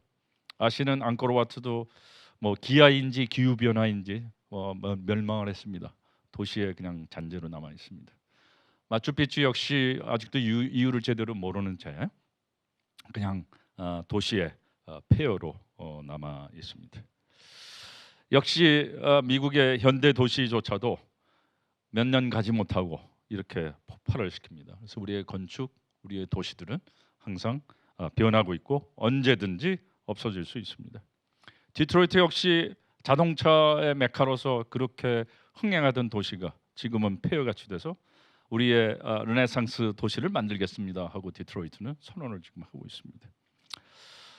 왼쪽에 그 서울의 옛 모습이고 지금의 북한산 아래에 있는 우리의 서울의 도심입니다. 또 그 서울에 있었던 이러한 그 한옥의 그 자연과 어울려졌던 밀집 지역도 아파트 단지로 변해가고 있습니다. 그럼에도 불구하고 신도시의 중에 하나를 좀 새롭게 구성된 데를 본다면 파주에 있는 출판문화 도시입니다. 역시 주제가 확실합니다. 컨텐츠가 확실합니다. 출판입니다. 출판과 문화와 예술과 영상을 아우르고 있습니다. 높은 건물은 없습니다. 다 4층으로 규제를 했습니다. 그래서 우리의 공동체적인 도시를 만들어가는 기준추를 만들었습니다. 자연은 그대로 되도록이면 보존을 하고 또 인위적인 조경을 하고자 하지 않습니다. 그냥 생태적으로 남아 있는 개천과 그다음에 강과 논밭과 그다음에 주변에 있는 산들을 그대로 유지를 하면서 그대로 평화롭게 자그마한 약 25만 평의 도시를 만들고 있고, 이기인 영상 도시가 지금 한 20만 평으로 한 20만 평 정도의 지금 영상 도시를 제 2기로 지금 만들어 가고 있습니다. 뭐 아까 말씀드린 유토피아라는 관점에서 우리가 살아야 되는 도시는 어떤 도시일까? 뭐 좀 달라야 될 것 같습니다. 그래서 헤테로라는 뜻은 좀 다르다는 뜻이죠. 그래서 우리가 다른 어떤 우리의 도시들이 만들어가야 되지 않을까. 역시 뭐 그중에 하나가 이제 생태 도시가 될 수 있다고 생각이 들었어요. 사실 한 50만 평의 중국 하이난섬 앞에 있는 인공섬의 도시를 계획을 하는데 제가 한번 참여를 했던 프로젝트였었습니다. 그래서 이렇게 미리 녹지와 자연을 미리 구성을 해놓고 남는 부분들을 도시화해 나갈 수 있는, 그렇지만은 그 도시가 이렇게 다원적으로 하나의 도시가 아니고 다원적인 여러 개의 동네 마을로 특징적인 동네의 마을을 갖고 있는 거로 하나의 이렇게 한 50여만 평의 신도시가 만들 수 있겠다는 제안을 했던 부분이었습니다. 네. 사람은 살아서 어떻든 인간은 소멸합니다. 그럼 이렇게 한 줌의 재로 남게 됩니다. 우리의 옛 집에는 이런 우리의 흔적, 사람의 흔적이죠. 사당이 있었습니다. 그래서 우리 조상들이 어떤 생각을 갖고 있었고 우리의 그 선조들이 어떤 생각으로 삶을 살았는지를 항상 생각을 해볼 수 있었다고 생각이 듭니다. 또 이렇게 여유가 없으면은 감실이라고 해서 모형입니다. 아주 조그만 모형입니다. 한 10에서 15cm, 크면 한 20cm 되는 감실을 모형으로 이렇게 만들어가지고 그 안에다 위패를 넣어놨었습니다. 그래서 다시 말씀드리면은 항상 그걸 집에 보존을 하고 있었고 우리의 흔적들을, 지나간 흔적들을 항상 되돌아볼 수 있는 좋은 기회였지 않았겠나 생각이 듭니다. 일본 역시 방해 이렇게 하고 있고요. 이태리의 어느 죽은 자의 도시입니다. 죽은 사람도 도시가 있습니다. 마을이 있습니다. 뭐 산 사람만 있지 않습니다. 뭐 우리가 공동묘지라고 하는 거를 일단 볼 수가 있겠죠. 그래서 뭐 우리 흔히 보시던 그 공동묘지, 서구의 공동묘지입니다. 여기도 그 자본주의가 들어가 있습니다. 돈이 좀 있으신 분들은 이렇게 집을 줘서 갖고 계시고요. 조금 덜하신 분은 좀 뭐 대리석으로 이렇게 조금 멋있게 좀 만들어놔 있고요. 또 좀 새롭게 하시는 분들은 이렇게 아파트가 되어 있습니다. 이게 한 7, 8층 정도 되는 그 아파트형 이 납골 땅입니다. 아주 모던하게 되어 있는 모습을 보실 수가 있죠. 자, 이 도시에 이렇게 다 공동묘지들이 있습니다. 파리에도 가도 공동묘지가 있고, 하다못해 보스턴에 가도 이렇게 도시에 공동묘지가 같이 있습니다. 근데 우리의 도시들은 이런 그 풍경을 볼 수가 없습니다. 왜냐하면은 삶만 생각하고 있습니다. 아까 말씀드린 대로 탄생에서부터 우리의 인간이 소멸되는 공간 모든 것이 이 도시, 마을과 도시에서 이루어지고 있습니다. 호모 사피엔스란 말을 갑자기 좀 생각을 하게 됐습니다. 사피엔스는 라틴어로 사피엔시아라고 하는 지혜, 지성이라는 말에서 갖고 왔습니다. 그래서 인간은 지성과 지혜의 그 산물입니다. 근데 그런 거를 생각한다면은 이 세종시야말로 우리 세종대왕의 어질고 그 현명하신 그 많은 부분들의 영향이 그대로 다 유지되고 존속되고 계승될 수 있는 도시일 수 있기를 바라는 마음입니다. 문화를 만들어가는 도시입니다. 지금 세종시는 건립 3단계에 와 있습니다. 1단계, 2단계를 지났고요. 많은 발전과 성과를 만들었습니다. 지금의 코로나 팬데믹 상황, 그다음에 디지털의 아주 급속한 발전, 또 여러 가지 이후의 국내적인 그 정치적인 상황들이 우리의 사회 인식의 변화와 라이프 스타일의 변화를 만들어가고 있습니다. 그렇다면은 3단계 우리 세종시가 어떻게 되어져 가야 되는가에 대해서는 굉장히 많은 우리의 고민이 좀 필요하다고 생각이 들고요. 이 고민은 우리 세종 시민들과 함께 같이 만들어져 가야 된다고 생각을 합니다. 그리고 그런 과정들이 우리 세종시의 문화로 만들어지기를 해야 된다고 좀 또 주장을 드리고 싶습니다. 뭐 조금 전에 말씀드린 패러다임이 많이 변했습니다. 아까 말씀드린 도시는 이제 외적으로 보여지는 법보다는 우리 시민들의 윤리를 많이 가질 수 있는 그 윤리는 뭐 다시 말해서 서로 보살핌과 배려라고 생각을 하고 있습니다. 그리고 적극적인 시민들의 참여라고 생각을 합니다. 그래서 새로운 그 도시의 문화들을 스스로 만들어갈 수 있는 부분이라고 생각을 하고 있습니다. 코로나 팬데믹 시대에 도시가 가져야 되는 것을 그 아키데일리라고 하는 그 건축 미디어에서 만든 몇 가지의 과제들이 있습니다. 굉장히 좀 공감하는 부분들입니다. 다 똑같이 단기 과제, 장기 과제를 보더라도 다 공공입니다. 공공이라는 부분들을 다 제일 처음에 공공간의 중요한 자산으로 인식을 해야 된다는 거죠. 공공성입니다. 지금도 보시다시피 코로나 시대에 많은 100명 중에 99명은 뭐 안 걸려도 한 명이 걸리면 방법이 없습니다. 그 한 명이 걸린 부분이 잘 낫기 위해서 우리가 보살펴 드려야 되고 배려를 해 드려야 되고 그분이 나으셔야 나머지 99분 전체가 또 안전할 수가 있지 않겠습니까? 이런 관점에서 빈곤층에 대한 배려, 그다음에 소외된 계층에 대한 어떤 필수적인 서비스들을 이제 강조를 하고 있습니다. 여기서도 얘기하지만은 자적독 동네 15분 거리죠. 15분 내에 모든 걸 또 움직일 수 있지 않으면은 지금 팬데믹 상황도 움직이고 이동이 되어서 이제 유행이 되는 거 아니겠습니까? 만약 우리의 이동성이 적어진다 그러면은 그만큼 그 팬데믹의 영향에서도 줄어들 수가 있고 이 규모가 작아질수록 소통도 더 원활할 수가 있습니다. 어떻게 100명이 소통하는 것과 10명이 소통하는 게 다르듯이 그래서 그러한 소통의 중요성으로도 이러한 그 작은 자족적 동네가 필요하다라고 말씀을 드리고 싶고요. 이게 바로 이제 소규모의 다원적 집합체가 되겠죠. 그래서 이런 15분 컴팩트 시티라든지 조그만 동네들이 형성이 돼서 그게 다시 다 모인다고 하면은 그런 차별성과 다양함들이 다 서로 인정되고 그간의 뭐 갈등과 이해 그다음에 그러면서 새로운 화합의 형태로 나타날 것이라고 믿고 싶습니다.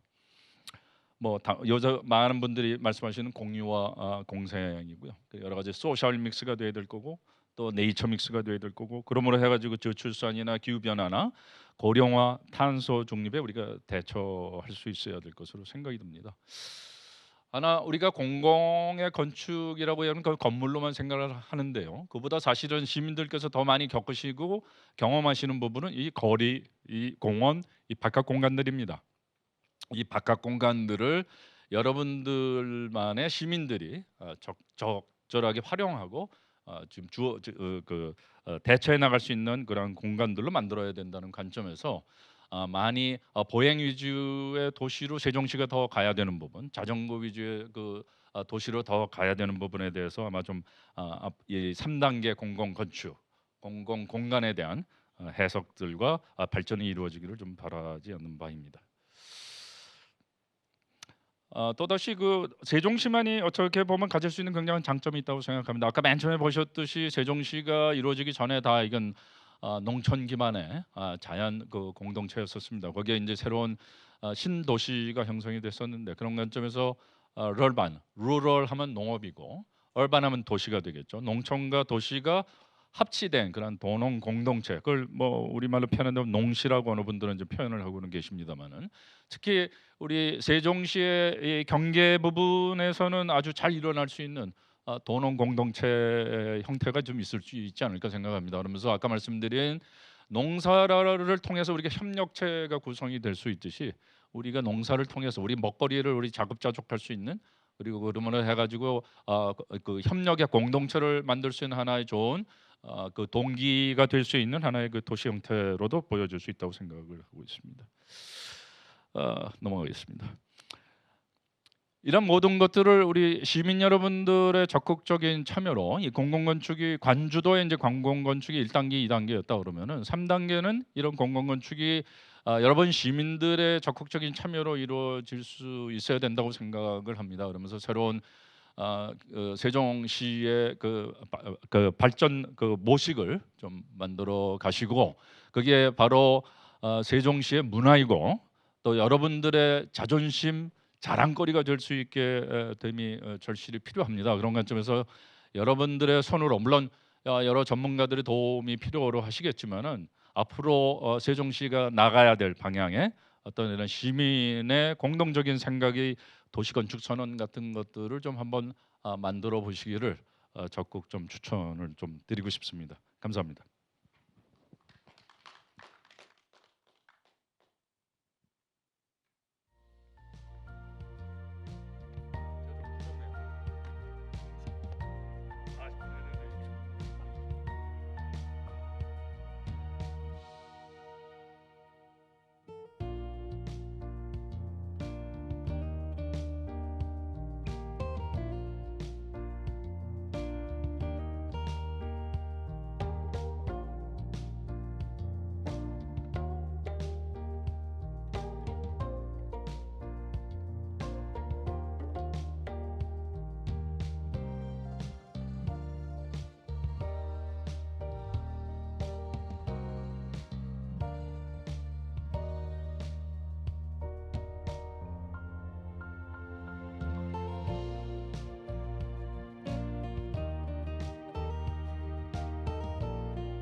네, 안녕하십니까. 저는 그 세종시 공공건축가로서 금일 사회를 맡게 된 엘리펀트 건축사 사무소 대표 이양재라고 합니다. 금일 저희 저를 포함하여 패널 분들과 함께 오늘 이제 말씀 주셨던 저희 총괄 건축관 분이신 저 민경식 대표님의 앞서 발제 강연과 함께 시민이 참여를 주도함으로써 이루어지는 세종시의 그런 도시 디자인에 대해서 한번 얘기를 해보고자 합니다. 네, 일단 소개를 드리게 되면 저희 CNU 건축사 사무소의 유병규 대표님이십니다. 네, 그리고 저희 한남대학교 강인호 교수님이시고요. 예, 앞서 소개드렸던 저희 민경식 대표님이십니다. 네, 그래서 네. 금일 일단 그 큰 틀에서 저희가 좀 나아가야 될 방향들에 대해서 패널 분들의 의견이나 이런 부분들로 먼저 좀 시작을 할까 합니다. 그래서 먼저 유병구 대표님께서 관련 내용들을 한번 말씀 주시면 또 그 관련으로 진행하겠습니다. 감사합니다. 예, 안녕하십니까. 반갑습니다. CNU 건축 설계 사무실의 유병구 건축사입니다. 오늘 그 발제 내용을 들으면서 그러니까 문화라는 측면에서 건축을 어떻게 접목시키고 이것을 어떻게 이제 이 세종시 신도시에 있는 시민과 더불어 저는 개인적으로 그 이전에 있었던 그 조치원을 포괄하는 그 넓은 범위에서의 세종시에 어떻게 이 건축 문화라는 것을 접목시켜야 되나 이런 것들을 좀 발표를 듣는 과정 속에서 좀 생각을 하게 됐습니다.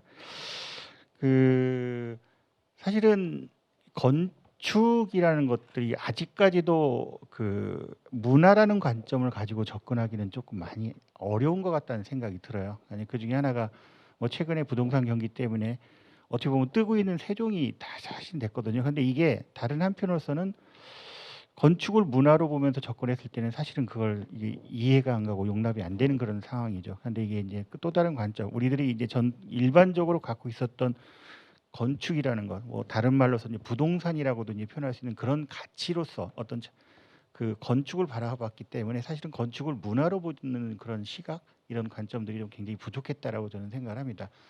물론 이제 저도 이제 그러한 건축을 하는 입장에서 한편으로서는 굉장히 안타까워하지만 이게 현실적인 그런 문제 속에서 그런 걸 어떻게 일반 사람들에게 일반 시민들에게 그런 건축을 문화로서 접근을 할 수 있게 해야 되냐라는 것들을 늘 고민을 하게 됩니다. 근데 오늘 강연을 들으면서 한편으로는 뭐 저 같은 이제 전문가로서의 건축가들이 더 노력을 하고 해야 되지 않나라는 그런 생각이 듭니다.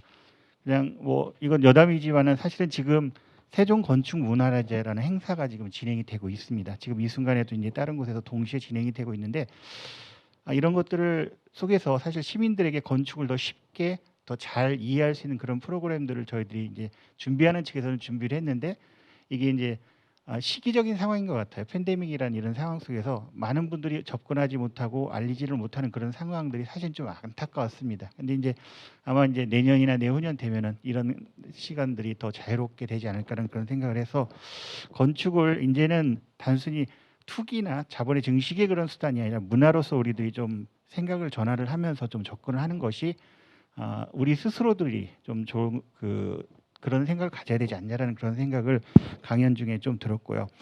또한 더불어 이제 강연을 들으면서 그 공공이라는 공공의 영역에 대한 이야기를 하면서 세종시가 갖고 있는 저 나름대로의 특징 중에 하나는 굉장히 여유 있는 그런 공간들이 참 많이 있다라는 그런 생각을 사실은 했었습니다. 그런데 다른 한편 문제는 뭔가 이렇게 생각해 보니까 사람들의 접근성이 굉장히 떨어지는 그런 공간들이 너무나 많다라는 그런 생각이 들고 또 다른 측면에서는 뭐 유럽의 도시의 특징이고 동양의 도시에서는 그런 것이 없는 광장이라는 것이 우리들이 얼마나 많이 배려를 했냐라는 거에 대한 생각이 좀 들었습니다.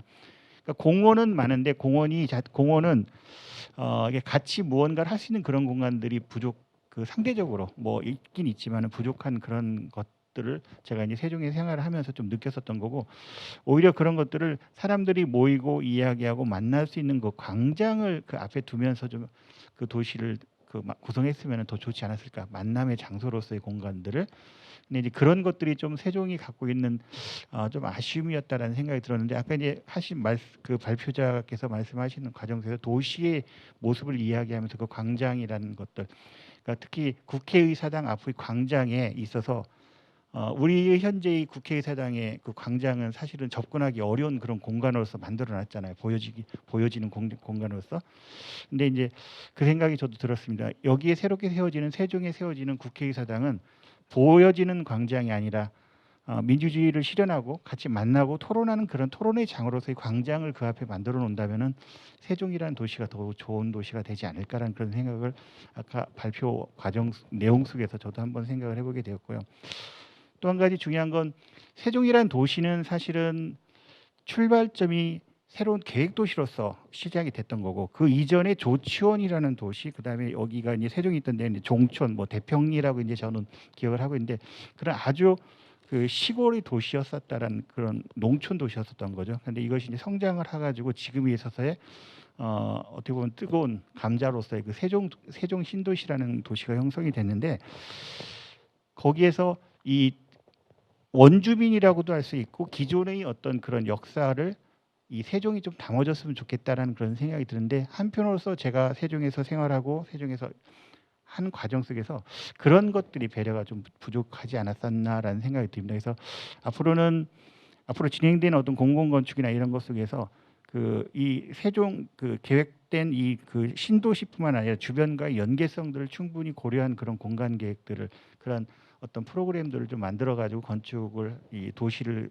계획을 한다면 좋지 않을까라는 그런 생각을 했습니다. 그리고 또 한 가지는 그냥 계속 말씀을 드리는 건데, 맨 마지막 부분에 그 말씀을 좀 하시더라고요.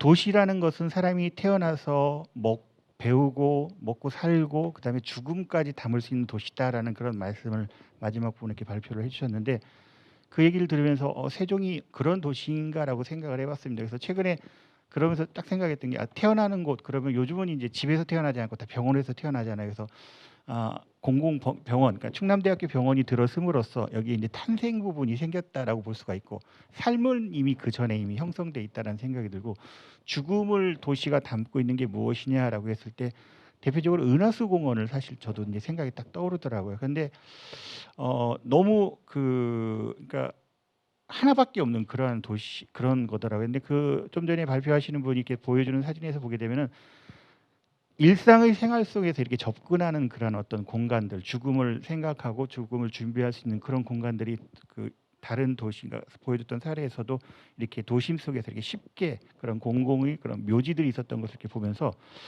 최근에 제가 이제 그 종교 건축물을 하나를 그 기획을 하고 있는 과정에서 이게 이제 뭐 우리들의 현실상 그런 장묘 시설이나 아니면은 그런 납골당 같은 경우에를 주거 시설에 바로 둔다라는 게 사실은 굉장히 어려운 상황이잖아요.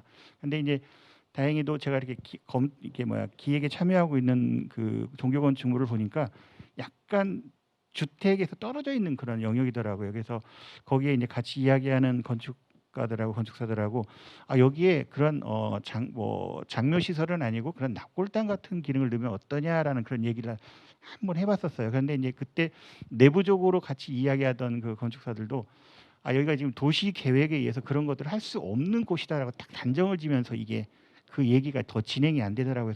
그래서 개인적으로 좀 안타까웠어요. 그래서 그러니까 그게 바로 옆에 주거 공간이 있는 것이랑 약간 떨어져 있어가지고 충분히 이런 것들을 하게 되면은 그 도시, 좀 전에 얘기했던 도시가 담아야 되는 죽음이라는 부분, 이후에 사후에 대한 것, 그게 종교적인 그런 기능이기 때문에 그런 것들을 고민할 수가 있었을 텐데, 그런 것들을 담을 수 있는 그런 공간을 한번 며칠 전에 얘기할 때는 안 되는구나라고 사실은 포기를 했는데, 오늘 대화를 들으면서 그런 공간들도 충분히 도시에서 만들어주고 우리가 제공해 줘야 되지 않을까라는 그런 생각을 또 한번 발표 내용을 들으면서 저는 또 해보게 됐습니다. 이 정도만 먼저 말씀을 저는 하는 걸로 마치겠습니다. 예.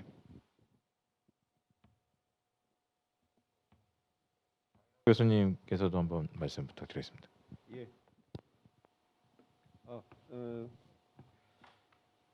오늘 그 민경식 대표님의 그 발제를 들으면서 아마 이 강의를 듣는 일반 시민들 입장에서는 그냥 통상적인 보통의 시민들이라면 건축을 바라보는 이런 다양한 관점들과 시각들이 있을 수 있겠구나 하는 생각들을 많이 하셨으리라고 생각이 듭니다. 저희들은 이제 건축을 전공한 사람들의 입장에서는 관련한 여러 가지 얘기들이 많이 있겠습니다만은, 오늘 아마도 이 마련한 이 프로그램도 아마 시민들을 대상으로 하는 도시 건축 아카데미 같은 이런 그 취지가 있어서 상당히 유용한 또 유익한 프로그램이 되지 않았을까. 오늘 좋은 강의를 들려주셔서 또 그렇게 해서 또 시민분들의 어떤 건축 도시에 대한 이해가 조금 이렇게 증진되는 그런 또 좋은 기회가 됐으리라고 저는 기대가 됩니다. 근데 이제 또 한편으로 이제 당장 현안의 문제들을 생각하면 저는 개인적으로는 사실은 이 행복도시의 계획과 관련해 가지고 여러 유형의 간접적 참여들이 직접 간접적 참여들을 해온 경험들이 조금 있는데요.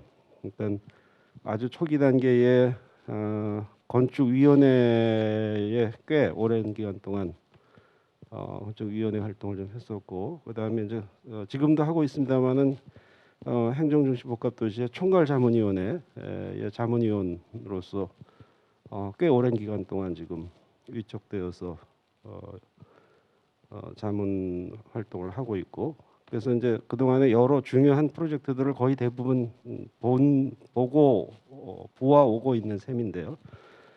또 3생활권이나 저쪽 1생활권의 어떤 상호병리대 이런 데들은 직접 제가 MA를 해서 마스터 플랜을 하고 뭐 이런 작업들도 또 몇 차례 한 경험이 있습니다. 그래서 그러면서 이제 생기는 여러 가지 고민 같은 것들도 있게 마련인데, 한 2010년도 이게 이제 2007년에 착공이 됐죠. 그래서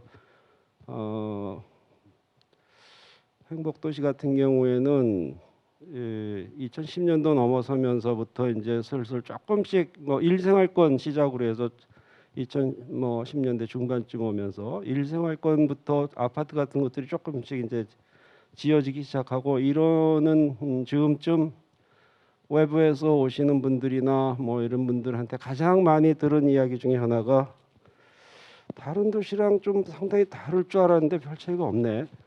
이제 이런 이야기들이 꽤 많이 들려왔고, 그래서 2010년대 중반쯤에는 건설청을 중심으로 해서 특히 공동주택의 경우에 디자인을 어떻게 개선할 건가 하는 굉장히 다양하고 많은 세미나, 토의, 뭐 연찬회, 그다음에 연구 뭐 이런 것들이 굉장히 많이 있었습니다. 그다음에 제도의 개선을 위한 여러 가지 또 조치들도, 그래서 초기 일생활권 때는 뭐 토지를 그냥 공급해서 민간에게 입찰해가지고 최고가 입찰해서 분양을 하다가 이생활권쯤부터는 소위 개의관 심사 방식에 의한 토지 공급 방식을 해서 설계 공모를 통해서 좋은 설계를 가지고 사업을 하겠다는 사업자에게 토지를 공급하는 이런 방식으로 전환이 됐죠. LH 입장에서는 토지를 입찰에 붙이지 않았기 때문에 토지 분양가에서 상당 부분 손실을 좀 감수하면서 가는 시스템이었을 텐데,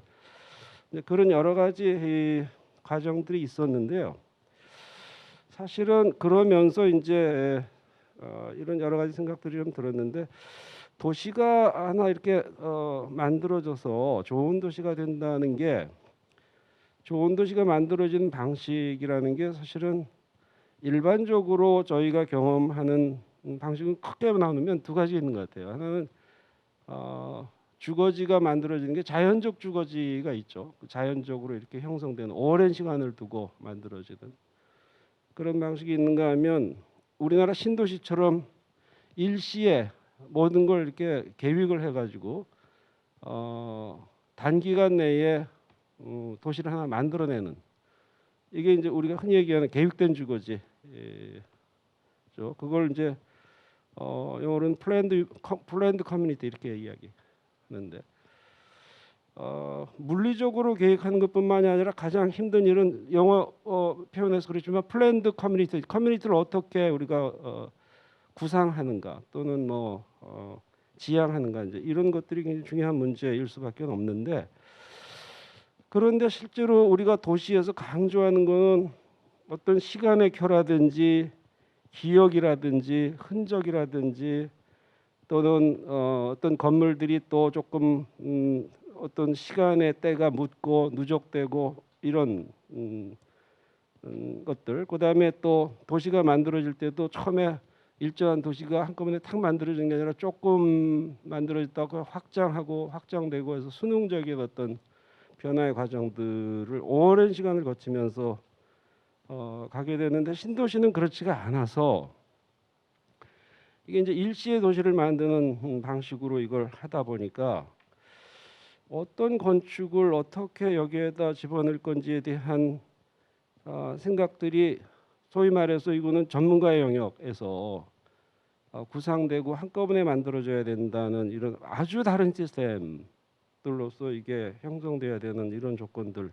그래서 과연 전문가들이 사람들의 삶의 터전을 그렇게 일시적으로 만들어낸다는 게 정말 아무리 전문가라 해도 엄청나게 어깨가 무겁고 힘들고 또 향후에 이게 어떻게 살게 될 것인가를 정말 정확히 예측하고 만들어낼 능력이 있는가 하는 의구심이 저는 개인적으로 계속 들었어요.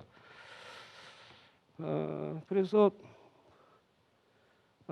제가 어떤 생각이 좀 들었냐면 이 행복도시 포함해서 신도시를 만들 때 전문가들이 그러니까 그렇게 치면은 사실은 도시를 만든다고 하는 건 전문가와 일반 시민들의 협업 시스템 같은 거라고 볼 수도 있는 것인데 도시를 하나 만들어서 운영한다는 건 엄청나게 거대한 일이죠. 사실은 그 많은 사람들이 먹고 쓰는 물도 다 뭐 별 문제 없이 공급해 줘야 되고 그다음에 각종 오폐수를 다 거두어서 처리해 줘야 되고 홍수 나지 않게 해야 되고 자동차 소통이 뭐 이런 거에서부터 건물들이 사람들에게 쾌적한 느낌을 줘야 되고 뭐 하여튼 수없이 많은 이 다양한 과제들이 있잖아요. 그걸 처리하고 정리한다는 게 저는 항상 생각할 때마다 이거 엄청나게 거대한 일이라는 생각이 항상 드는데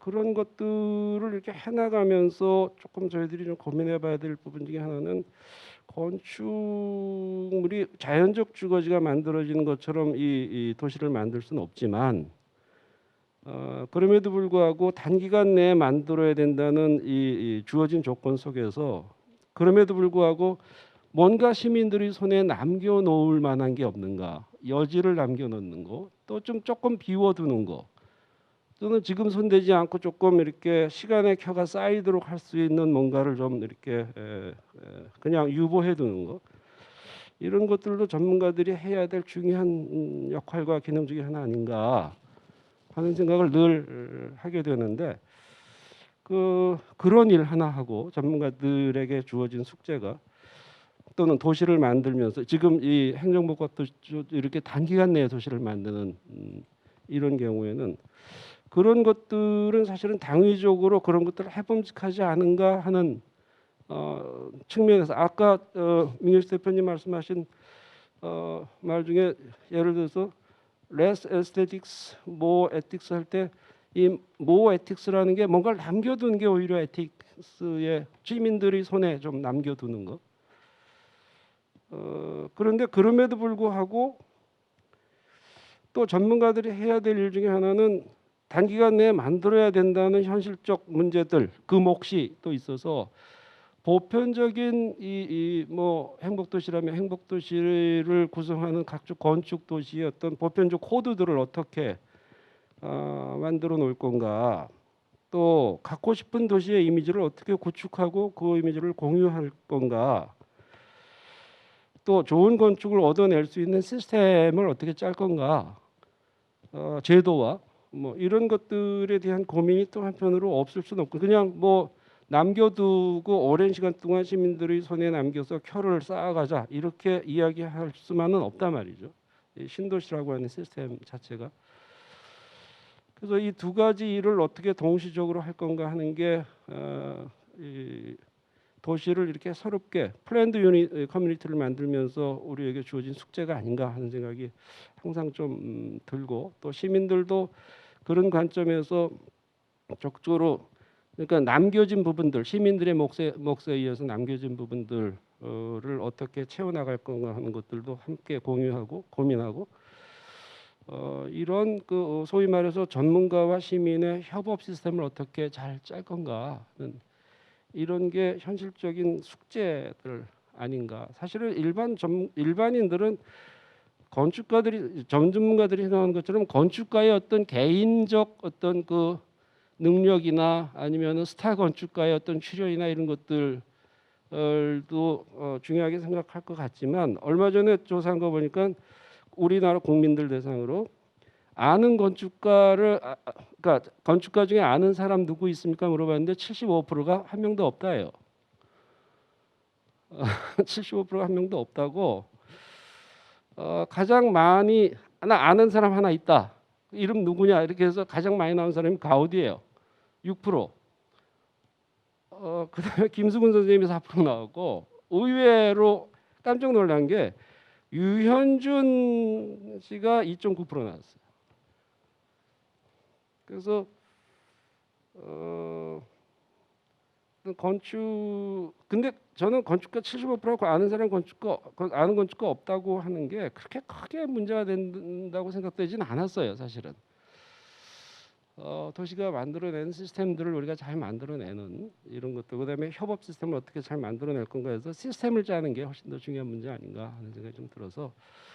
근데 이제 당장 저희가 좋은 이야기 많이 할 수 있지만 당장 저희에게 주어진 숙제 같은 것들 중에는 이렇게 단기간 내에 도시를 만들 때는 해야 될 일을 해야 되지만 또 한편으로는 조금 좀 여지를 남겨두는 거, 그다음에 좀 유보해두는 거 이런 것들도 좀 적극 고민해보는 일이 필요하지 않은가 그런 말씀 좀 꼭 좀 드리고 싶습니다.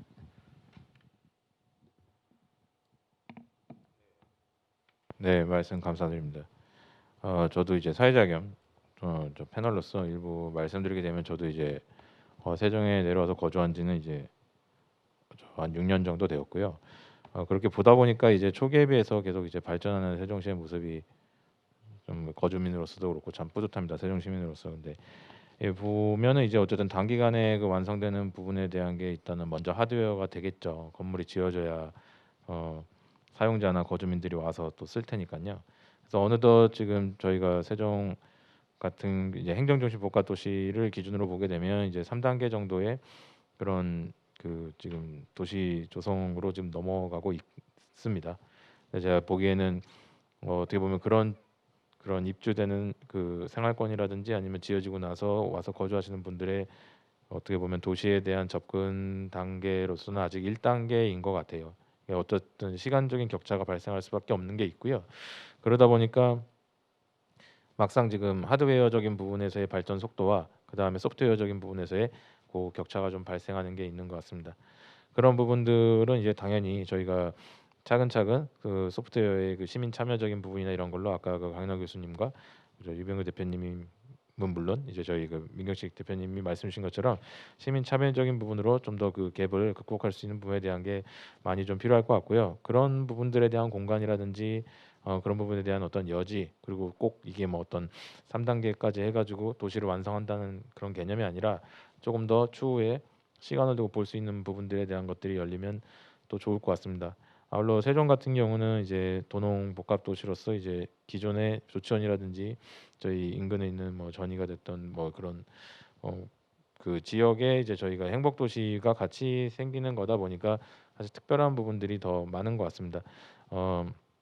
사실 외부에서는 그냥 세종 신도시라고 하면 일반 신도시처럼 쉽게 또 이렇게 그 차이점에 대한 거를 이렇게 별로 없지 않냐 이제 말씀 주실 수도 있는데, 거주하는 입장에서 보다 보면 그래도 제가 봤을 때는 그래도 신도시 중에서도 어떻게 보면 세종이 가지고 있는 완성도도 그렇고 주변과의 특성이나 이런 걸 봤을 때 굉장히 그 자체로서 컨텍스트적으로도 분명히 있고 또 그 특성도 적어도 그 일반적인 신도시와는 좀 다른 결이 있는 것 같습니다.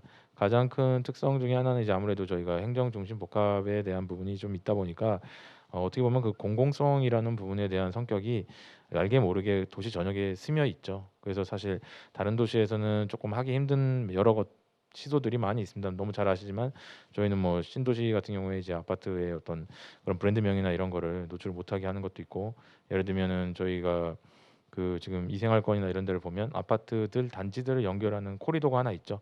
그 코리도나 이런 걸 산책을 하다 보면 옆 단지와 이웃 단지가 하나가 돼서 단지와 단지를 관통하면서 이렇게 산책 코스로서 이제 저희 하천과도 같이 연계돼서 가기도 하고, 사실 이런 부분들에 대한 게 어떻게 보면은 기존의 신도시들에서는 좀 보기 힘든 부분이라고 생각합니다.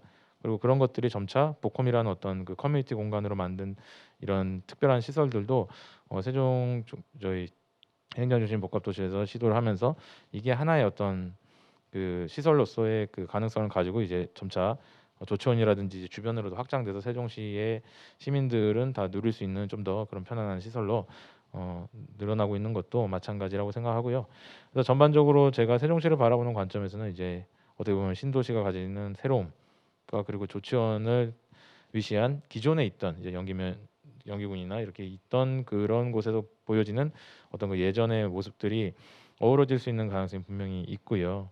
또 반대로 얘기 드리면 이게 어떻게 보면은 그 저희가 처음에 이상적으로 그 중앙 부처가 이동하고 그걸로 해서 행정도시가 생긴다는 어떤 이상에서부터 점차 출발을 해서 어떻게 보면 저 하늘에서 내려다보는 그런 걸로 마스터 플랜을 했던 개념에서 점점 연착륙을 해야 되는 시점이 되고 있다고 생각합니다.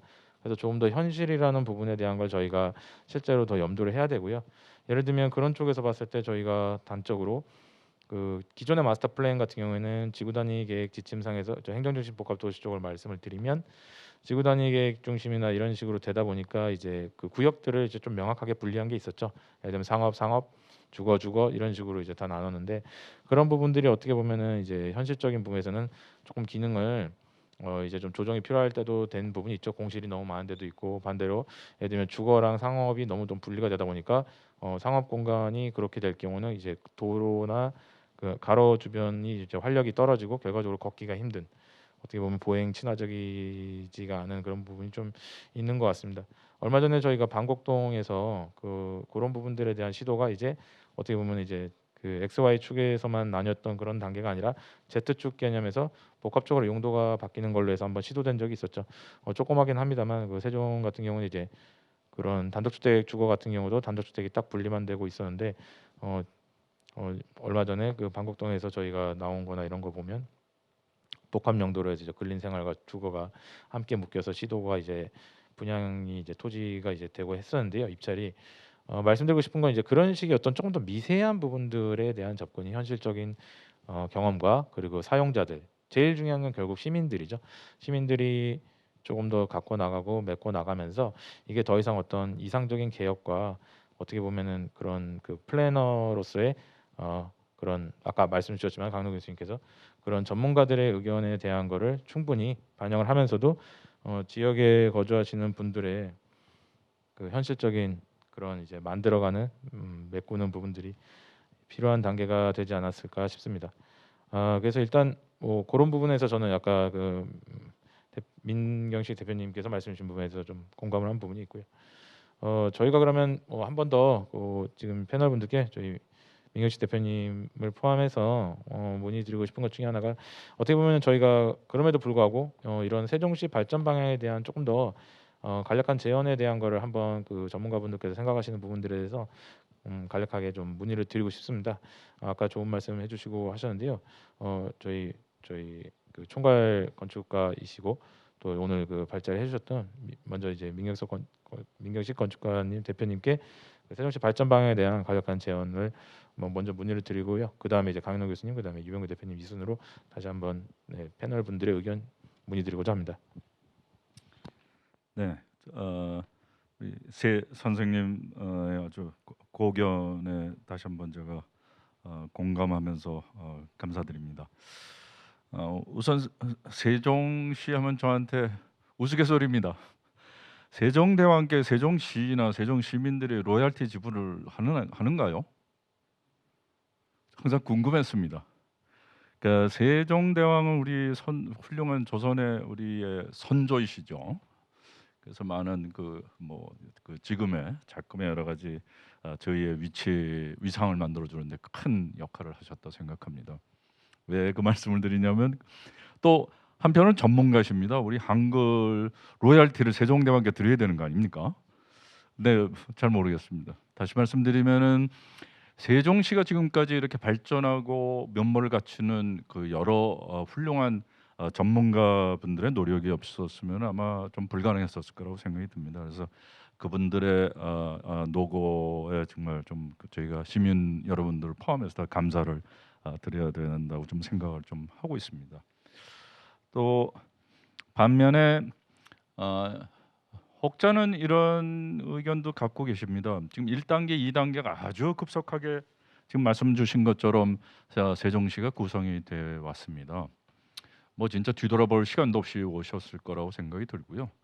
그런데 그렇게 짧게 했는데 뭐 지금 뭐 잘못된 거 있나? 뭐 그렇게 얘기하시는 분들이 있습니다. 우리는 물론 어느 일이나 뭐 장단이 있고 좋고 나쁜 점은 있을 수 있지만은 그런 관점에서의 얘기가 아니고 너무 세상이 스피디하게 변하다 보니 급속도로 변하다 보니까 지금 뒤를 돌아보는 것도 좀 중요하겠지만 저는 사실은 앞으로가 더 걱정이거든요. 그러니까 걱정이라는 것은 앞으로가 만들어져 가야 되는데 근데 세종시는 어떻게 보면은 아까 제가 그 흔적이라고 표현을 했습니다마는 역사를 만들어 가야 되는 도시입니다. 그러니까 이렇게 짧은 기간의 역사도 역사입니다. 이걸 지금은 역사가 아닐지 모르지만은 후차 100년 뒤에 가면은 역사가 되거든요. 그러니까 지금까지 여러분들이 지금 만들어 놓으신 이룩하신 것들을 우리는 역사로 가치를 높여야 된다는 관점에서 제가 아까 흔적이라는 여러 가지 사례들을 말씀을 드렸는데 그래서 다시 말씀드리면은 세종 시민들께서도 지금까지 만들어진 걸 굉장히 자랑스럽게 생각하고 이게 우리의 역사로 될 수 있다는 생각을 가지셔야 앞으로 3단계 남은 부분도 적극적으로 시민들이 참여를 하시면서 시민들의 목소리를 담을 수 있다라고 생각이 드는 겁니다. 그래서 여러분들이 만들어 가셔야 된다는 관점에서고 그런 관점에서 앞으로 3단계는 이러한 그 관리를 하시는 관리자의 입장분들, 전문가분들도 조금 더 시민들의 참여가 될 수 있는 길을 열어 주실 필요가 있다라는 관점을 좀 하나 더 좀 주장을 좀 드리고 싶습니다. 조금 전에도 윤리라는 것이 결국은 뭐 도덕적인 이런 얘기의 관점에서 얘기하는 게 아니고 도시 시민들이 참여를 하고 조금 아까 남겨준다라는 표현을 우리 강 교수님께서 쓰셨습니다. 맞습니다. 그런 남겨줌이라는 것이 시민들이 그래야 참여를 할 수가 있거든요. 남겨줌이 없으면은 어디 참여할 틈이 없죠. 그게 뭐 공간적인 의미도 있고 여러 가지 기술적인 의미도 있고 뭐 합니다만은 그런 남겨질 수 있는 거를 배려를 해주는 윤리 정신이죠. 그러니까 그 윤리 정신은 시민들도 갖고 있어야죠. 내가 갖고 있는 걸 조금 나눠주려면 남겨놔야지 노나가 쉐어할 수 있지 않습니까? 그러니까 그런 관점에서 저는 남긴다는 말씀 아주 굉장히 조금 다르게 좀 특색 있게 들렸습니다. 또 한 가지는 이제 국회가 들어온다는 얘기는 이제 행정도시에서 정치도시로 바뀌어간다는 얘기도 좀 드리고 싶습니다. 그런 관점에서 조금 전에 말씀하신 우리 유 선생님, 저 아주 절실하게 공감하는 부분이지만은 국회 앞에 광장을 만들어줘야죠. 그래서 민주도시인데 그 시민들의 목소리를 들어야 되지 않겠습니까? 국민들의 목소리를 들어야 됩니다. 그걸 귀찮은 데모라고만 생각할 게 아니고 그런 자유로운 민주적 토론의 장을 만든다는 물론 요새 SNS가 많이 발달은 했습니다만은 그래도 중요한 건 사람들이 서로 접촉을 한다는 것도 굉장히 중요해서 앞으로 국회에도 그러한 배려들이 좀 있어야 되지 않겠나. 전 사실은 청사에서도 계속 좀 주장을 하고 있습니다. 이 펜스 없애야 된다. 뭐 지금 보안이라고 이유를 말씀을 하시는데 사실은 좀 귀찮아서 그러시는 거 아닌가. 뭐 노력을 하면은 뭐 안 될 일이 어디 있겠습니까? 그래서 시민 의식도 좀 고취가 되고 보안 문제도 여러 가지 뭐 디지털적으로 해결할 수 있는 부분들이 상당히 많아서 전 계속 지금 주장을 하고는 있습니다. 뭐 어려운 일이 설득의 어려움은 있습니다만 그래서 그러한 우리의 모든 열린 마음이 저는 바로 윤리 의식이라고 생각이 듭니다. 그런 관점에서 세종시의 발전이 또 뭐 더 돈독히 될 수 있을 거라고 이렇게 믿습니다. 감사합니다.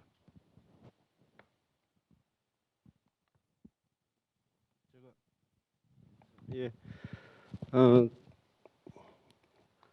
그냥 세종시 행복도시의 발전 방향 뭐 이렇게 얘기하면 사실은 저는 행복도시 이야기할 때마다 자꾸 어떤 생각이 드냐면 사람들이 이제 세종시하고 행복도시를 이렇게 정확하게 세종시와 행복도시의 차이가 뭐냐 이렇게 이야기하면 뭐 잘 아시는 분도 있고 또 그게 그거 아니야 이렇게 이야기하시는 분들도 계시겠지만 사실은 조치원읍도 세종시고 저 위에 있는 소정면도 세종시거든요. 이제 행정구역상 이제 우리가 흔히 얘기하는 건설지역과 편입지역 이렇게 나누어서 이야기하지만 사실은 행정적으로는 세종시가 두 개를 다 포괄하는 개념이고, 근데 이제 흔히 저희들이 이제 이 행정중심 복합도시, 요 신도시 지역에 관한 이야기에 집중하게 되는데, 조금 더 넓혀서 거시적으로 생각을 해보면 사실은 세종특별자치시가 하나의 어떤 그 커뮤니티의 단위로서 또는 행정 단위로서 어떻게 잘 융합될 건가 하는 문제가 저는 앞으로 큰 과제 중에 하나라고 생각합니다. 지금 저희가 경험하고 있는 것처럼 분당 신도시 90년대 초반쯤, 이제 80년대 후반 90년대 초반에 이렇게 만들고, 나중에 이제 2000년대 훨씬 뒤에 와서 판교 신도시를 또 그 옆에 하나 만들었는데, 분당에 사는 분들이 나는 성남 시민이다, 또는 판교 신도시에 사는 분들이 나도 성남 시민이다라는 의식이 어느 정도 있을지 사실은 궁금해요. 나는 그냥 분당 산다 이렇게 생각을 하는 것 같고, 또 특히 수도권 같은 경우에는 뭐 예를 들어서 본인이 과천에 살면서 나는 경기도민이야 이런 의식이 얼마나 있을지도 전 사실은 좀 궁금합니다.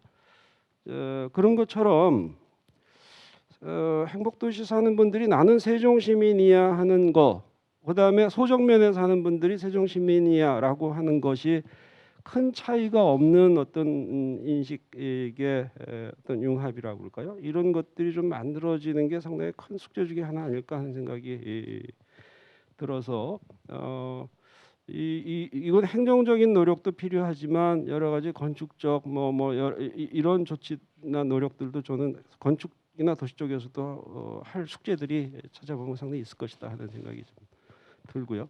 다른 여러 분야에서의 노력들이 필요하겠죠. 두 번째는 특히 이렇게 한꺼번이라고 해도 사실은 일기 신도시에 비해서는 훨씬 긴 기간 동안 만든 겁니다. 일기 신도시는 5개의 수도권의 5개 신도시를 5년 만에 다 했으니까요. 동시에. 그러니까 뭐 엄청나게 짧은 기간에 한 셈인데, 그래도 20몇 년 정도, 2030년까지 한다고 치면 5년 이상, 맨 처음에 발의된 것까지 하면 거의 한 30여 년 가까이 뭐 이렇게 될 텐데, 일본의 우리나라 분당 신도시만한 사이즈로 도쿄 서쪽에 타마 신도시, 타마 뉴타운 같은, 거기가 착공해서 준공했다고 선언할 때까지가 7, 8년 정도 걸렸거든요. 우리 행복도시가 아마 그쯤 시간, 꽤 긴 시간 동안 그래도 하는 셈인데, 지금 민 대표님 말씀하신 그 자체가 하나의 역사고 과정인 것이죠. 그리고 도시가 만들어지는 게 저는 어떤 행위에 이렇게 고정된 결과라고 생각되지는 않습니다. 도시 자체가 항상 동태적이고 그 자체가 과정이고, 살아가는 또 그냥 그 과정 속에 있는 것들이니까, 그런 걸 생각하면은 아까 또 상업 공간의 어떤 과잉 문제들도 뭐 얘기하고 있는데, 이게 어떤 상황의 변동에 따라서 도시가 이렇게 동태적으로 자꾸 순응하고 바뀌고 변경되고 이렇게 갈 수 있어야 된다고 생각하는데, 그렇게 되지 못하면 굉장히 딱딱하고 동맥경화에 걸려 있는 도시가 되겠죠.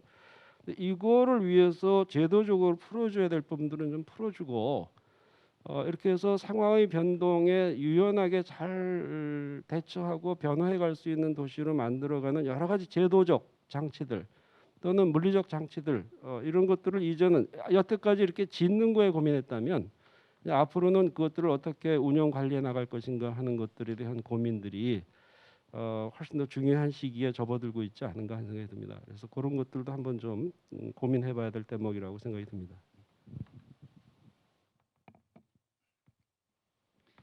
예, 그 발표해주신 민경식 그 대표님의 의견하고 그 강현호 교수님의 의견을 들으면서도 저도 굉장히 적극적으로 동의를 합니다. 이제 그러고 지금 이제 우리가 얘기하는 것이 이제 그러면 어떻게 세종의 발전 방향, 미래 발전 방향에 대한 얘기를 하는데, 아까 얘기하는 중에 제가 자꾸 이렇게 책을 봤어요. 제목이 뭐지 했는데, 이게 행복도시 디자인 아카데미가 아니라 세종 도시 디자인 아카데미더라고요. 그래서 그 말씀이 맞다. 이게 이제 단순히 이 계획한 이 신도시에 대한 이야기만 우리가 언급할 것이 아니라 그 세종특별자치시라는 넓은 범위에서의 어떤 그 도시 디자인, 도시에 대한 이야기, 사람이 사는 곳에 대한 이야기를 해야 되는 것이 맞구나라는 생각을 저도 적극 공감을 하고요. 항상 뭐 저도 이제 일선에서 이제 건축을 행하는 그런 사람으로서 늘 그게 고민이에요. 어떻게 그 건축주를 건축 행위에 참여를 시킬 것인가. 그러니까 건축가가 건물을 지을 때 따지면 돈만 주면 다 짓죠. 그런 건 사실은 아무 의미가 없다라고 저는 사실 합니다. 그러니까 우리가 아까 그 발표하신 그 제목 중에 짓다라는 그 말이 저는 아직도 계속 뇌리에 남는데, 짓는다라는 행위 속에서는 본인이 참여하고 공동체가 참여해서 만들어낸 결과물이다라는 거죠. 그러니까 이제 이 계획 도시로서의 어떤 그 뭐 말씀하셨던 그 달성해야 될 목표 때문에 사실은 일반 시민들의 참여가 현실적으로 쉽지는 않다라는 게 이제 전문가 입장에서도 동의를 하지만은, 다른 한 측면에서는 짓다라는 개념이 갖고 있는 함께 더불어 하는 그런 속에서 그 과정에서 사람들이 애정을 느끼고 애착을 느끼면서 거기에 더 관심을 갖게 된다라는 것을 저는 우리가 늘 전문가들은 또 생각을 해야 되지 않나라는 그런 생각을 합니다. 뭐 제가 뭐 거창하게 무언가를 여기서 어떤 것이 세종을 위해서 발전할 수 있는 방향이냐 이것을 얘기할 수 있는 그런 처지는 좀 아니다는 생각이 드는데, 한편으로서는 그러한 열이 좀 전에 강인호 교수님 말씀하셨던 것처럼 여지를 조금 더 두면서 우리가 도시를 새로 이 신도시를 계획을 해야 되고, 여지가 있는 그 주변의 도시들과 어떻게 관계를 맺을 것인가를 우리가 그 앞으로는 고민을 하면서 이 세종 신도시의 도시 디자인이라는 측면을 고민하고 함께하면 좋지 않을까라는 그런 생각을 해봤습니다. 예. 앞서 말씀들에 감사드리고요.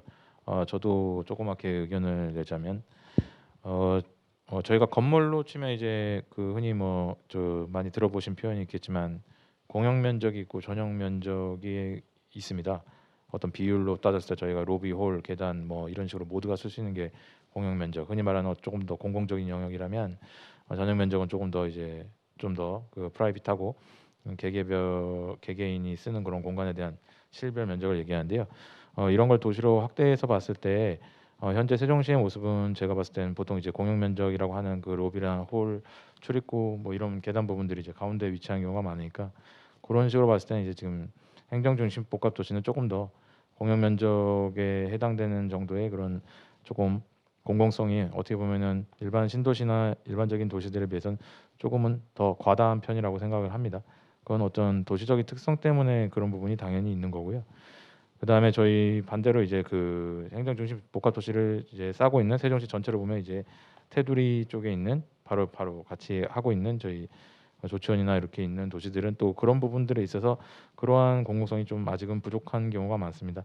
말씀드리고 싶은 거는 이제 어떤 그런 부분들이 이제는 하나의 세종시로서 조금 더 이렇게 연계되면서 공공시설적인 거나 공공적인 공간들이 더 필요하고, 그런 부분들에 있어서 일반 그런 시민들의 그런 공공성이 더 요구되는 물리적인 하드웨어가 이제 더 외곽 지역으로 퍼져야 되는 거와 별개로, 또 이제 반대로 이 행정중심 복합도시 자체에 대한 부분은 또 그런 부분들에 대해서 어떻게 보면은 더 이상 이렇게 행정가나 아니면 계획가 아니면 이제 뭐 저를 포함한 일반 그런 전문가들에게만 그런 마스터 플랜 개념상에서 공공성을 맡기기보다는 개별적 그런 시민들의 참여 그런 부분들이 좀 우선적으로 돼야 되지 않나 싶습니다.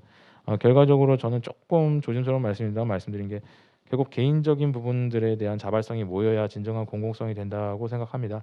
이게 더 이상 저희가 3단계나 아니면 지금까지 이제 진입하는 방식처럼 그래 알아서 관에서 해주겠지, 알아서 뭐 행정 당국에서 해주겠지, 또 알아서 플래너가 잘 살기 좋은 도시로 계획을 했겠지, 이런 것도 물론 중요하지만 이제 충분히 또 개개인에 거주하시는 시민분들의 자발성만큼이나 그런 부분에 대한 요구와 적극적인 참여, 그런 부분들이 결국 진짜 저희가 어떻게 보면은 완전체로서의 어떻게 보면은 이제 행정중심 복합도시와 이제 주변 저희 다 포함하는 전체 세종시로서의 그런 공공성과 그 개인적인 부분의 자발성이 서로 균형을 이루는, 그래서 모두 다 그렇게 잘 발전할 수 있는 그런 게 되지 않을까 싶습니다. 그래서 그런 부분들에 대한 걸로 저도 개인적인 그냥 조그만 의견을 한번 내보았고요. 저희가 이제 채팅창 의견이나 이런 걸로 해서 들어온 걸로는 이제 이제 세종국회의사당을 한옥 형태로 지어지면 좋겠습니다라는 의견도 있었고요. 오늘 이제 그 강연이나 이런 걸 통해서 건축과 도시공간에 대해서 좀 더 관심 갖게 되었다는 의견이 있었습니다. 감사드리고요. 그 질문으로 들어온 부분들 중에는 한 가지 그 이제 뭐 여기 계신 분들께 이제 문의를 한번 드리겠습니다. 먼저 그 이제 콕 집어서 예, 저희 그 대표님, 그러니까 민경식 대표님께 이제 문의드리고 싶다고 들어온 질문 중에 하나가 세종시에 자랑할 만한 건축물로서 이제 민경식 대표님이 생각하신 게 어떤 게 있는지 그렇게 질문이 들어온 게 있어서 답변 부탁드리겠습니다. 아, 이렇게 답변을 드리겠습니다. 아까도 말씀드렸지만은 인간이 태어나가지고 이제 공간이 필요합니다. 공간이 필요하니까 이제 집을 짓게 되고, 집을 짓다가 마을도 생기고, 그리고 이제 현대적으로 와서 건축이라는 거를 이제 하게 됐습니다. 그리고 그게 이제 작금에 와서는 건설로 되면서 부동산까지로 이제 변질이 되었습니다. 이게 우리의 현실이긴 한데, 그래서 저는 이제 대부분의 이제 그 우리나라의 신도시들을 표현하고 싶지 않지만은, 그렇게 표현하고 싶지 않지만은 자본도시라고 이제 그 표현을 좀 하게 되는데요. 일갈하고 답을 바로 할 수가 없어서 길게 지금 돌아가고 있습니다. 말씀드린 대로 건축, 건물, 도시는 사람이 만듭니다.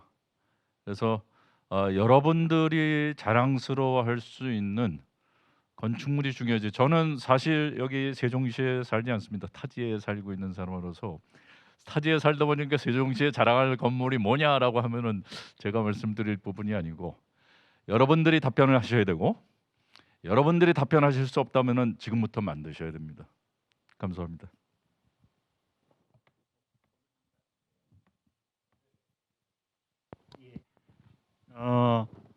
저는 개인적으로 저도 이제 세종에 와가지고 세종으로 이제 들어온 거죠. 세종에서 살기 시작한 게 3년이 딱 됐거든요. 이제 짧은 기간이죠. 짧은 기간임에도 불구하고 살면서 여기가 참 좋았다라고 생각하는 것은 오늘 이야기하고 맥락이 같은 것 같아요. 그 호수공원에 그 중앙공원 쪽으로 이렇게 돌아가다 보면은 그 바닥을 일일이 이렇게 사람들의 그 행복 도시, 이 도시를 건설하면서 참여하고 싶은 사람들이 쓴 그런 글을 이렇게 쭉 깔아놓은 그 광장이 있더라고요. 저는 그 광장이 가장 사실 있게 하면서 결국은 오늘 얘기했던 그것과도 일맥상통하는데, 시민들이 하나하나씩 이렇게 그 깔아놓은 깔려고 만들었던 그것이 저는 그 행복 도시에서 저는 좀 자랑하고 싶은 공간이다, 이렇게 말씀드리고 싶습니다.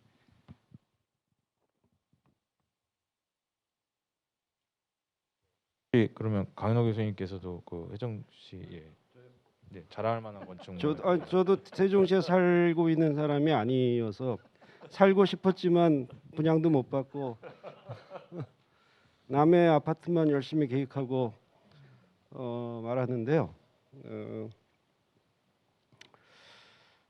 글쎄요, 아마 질문의 의도가 다른 도시에서 자랑할 만한 건물들이 이렇게 뭐 있잖아요. 예를 들면 파리 하면 금방 떠올리는 뭐 개선문이나 에펠탑 뭐 또는 뭐 바르셀로나 하면은 뭐 일반인들도 요즘에는 가우디 이렇게 금방 이야기 하듯이 그런 게 좀 있으면 좋겠다 하는 바람으로 그런 말씀을 질문을 하신 거 아닌가 싶은데, 저는 어느 한 도시에 그런 랜드마크가 되는 아주 멋진 건물이 있는 게 상당히 필요하고 중요한 일이라고 생각이 드는데,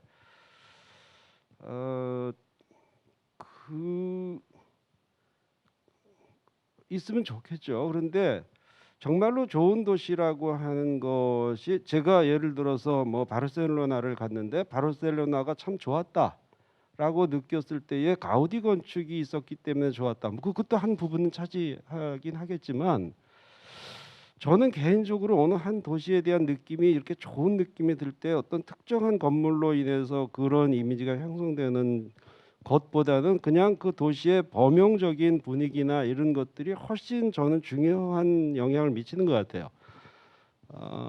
그래서 어느 한 도시에 가면은 그 사람들의 어떤 그 삶의 어떤 그 흔적들이 이렇게 끼어 있는 것 같고, 또 오랜 세월 동안 다듬어 온 흔적 같은 게 느껴지기도 하고, 또는 어떤 그 우리나라에서는 그게 참 쉽진 않은데 건물들의 어떤 그 지어진 걸 보면 이 사람들이 공유하고 있는 어떤 그 생활 환경에 대한 공유된 어떤 가치나 규범이나 이런 것들이 있는 것 같다 하는 그 느낌이 있는 도시들이 있단 말이죠.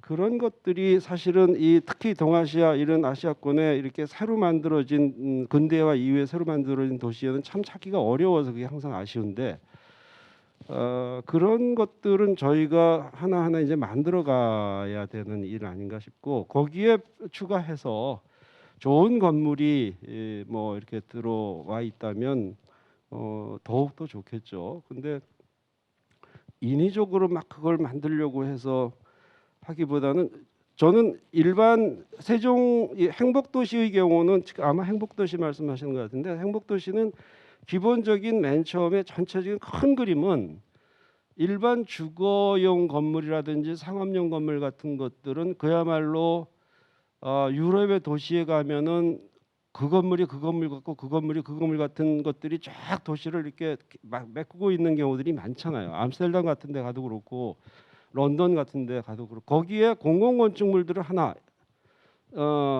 이렇게 예를 들어서 런던 같은 경우 세인트 폴 같은 게 굉장히 중요한 역할을 한다든지, 또는 뭐 런던 브리지가 굉장히 중요한 역할을 한다든지, 공공 건축물들이 중요한 포인트에서 거점을 이렇게 잡아주는, 그러니까 소위 말해서 스타는 몇 개 필요한 건데 일반 건축물들을 견실하게 잘 만드는 거, 그게 우선 중요한 문제일 것 같고요. 그다음에 나머지 역할은 공공 건축물들이 조금 그런 랜드마크 역할을 좀 해주는 그런 기대를 가지고 만든 게 사실은 뭐 행복청 건물이기도 하고 국립 세종 도서관이기도 하고, 또 앞으로 지어질 국립 뭐 박물관 단지 같은 것들도 있을 것 같고, 뭐 그런 것들이 조금 더 그야말로 멋진 건물로 이렇게 만들어지리라고 저는 기대하는데요. 그렇게 어떤 그 소위 말해서 배경과 소위 말 우리가 흔히 얘기하는 피규어와 그라운드의 이런 배경과 형상의 관계들이 좀 잘 만들어지는 그런 도시가 되면은 좋지 않을까 싶습니다. 말씀 감사드립니다.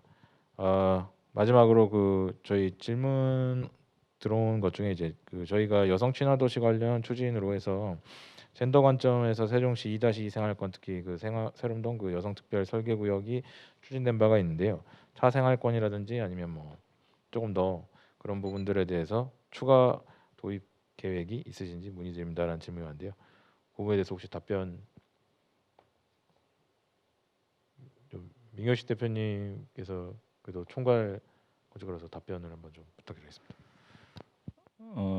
아까 말씀드린 대로 도시는 뭐 다양함을 다 수용을 좀 해야 됩니다. 차별성도 수용을 해야 됩니다. 제가 제 개인적인 얘기를 좀 드리면은, 제 집사람하고 결혼을 하게 된 연유 중에 하나가 제 집사람이 사실 저 혼자 살 생각도 있었습니다. 그랬더니 제 아내가 저한테 하는 말이, 인간은 갈등을 해야 더 크는 거야. 아직도 철이 없네. 그게 저를 완전히 그 매료시킨 말이었습니다. 지금 아주 행복하게 잘 제 아내하고, 사랑하는 아내하고 살고 있습니다만은 갈등입니다. 지금도 얼마나 갈등을 저희가 많이 하고 있습니까? 그러니까 이 갈등 속에서 우리가 결국은 인간이기 때문에, 아까 제가 말씀드린 대로 호모 사피엔스입니다. 지혜롭습니다, 인간은. 그 저희가 진짜 나쁜 바이러스가 안 되고 있는 이유는 지혜롭기 때문이거든요. 그래서 그 갈등도 잘 우리가 화합으로 잘 만들어가고 있다고 생각이 듭니다. 그런 점에서 뭐 꼭 젠더 이슈라고 말씀을 하신 것보다도 저는 이런 다양한 특화, 뭐 아니면 특화가 아니더라도 보통이라도 이 다양함과 차별성 있는 부분들이 도시에 많으면 많을수록 좋다라고 답변을 드리겠습니다. 감사합니다. 네, 말씀 감사드립니다. 네, 그렇게 그 말씀 주신 부분들이 이제 어떻게 보면은 전체적인 조화상에서 이제 이루어져야 된다고 이제 얘기를 주신 걸로 이해가 되고요. 네, 일단은 답변은 그렇게 마무리되는 걸로 저희가 생각하겠습니다. 저희가 오늘 이제 시간 관계상 거의 마무리가 시간이 다 된 걸로 저희가 알고 있었어요. 오늘 이런 뜻깊은 자리 와주셔서 말씀 주신 패널 분들께 다시금 감사 말씀드리고요. 또 이제 오늘 좋은 발제해 주셨던 민경식 대표님께도 감사 말씀드리고 싶습니다. 네, 이상으로 마치도록 하겠습니다. 감사합니다. 네.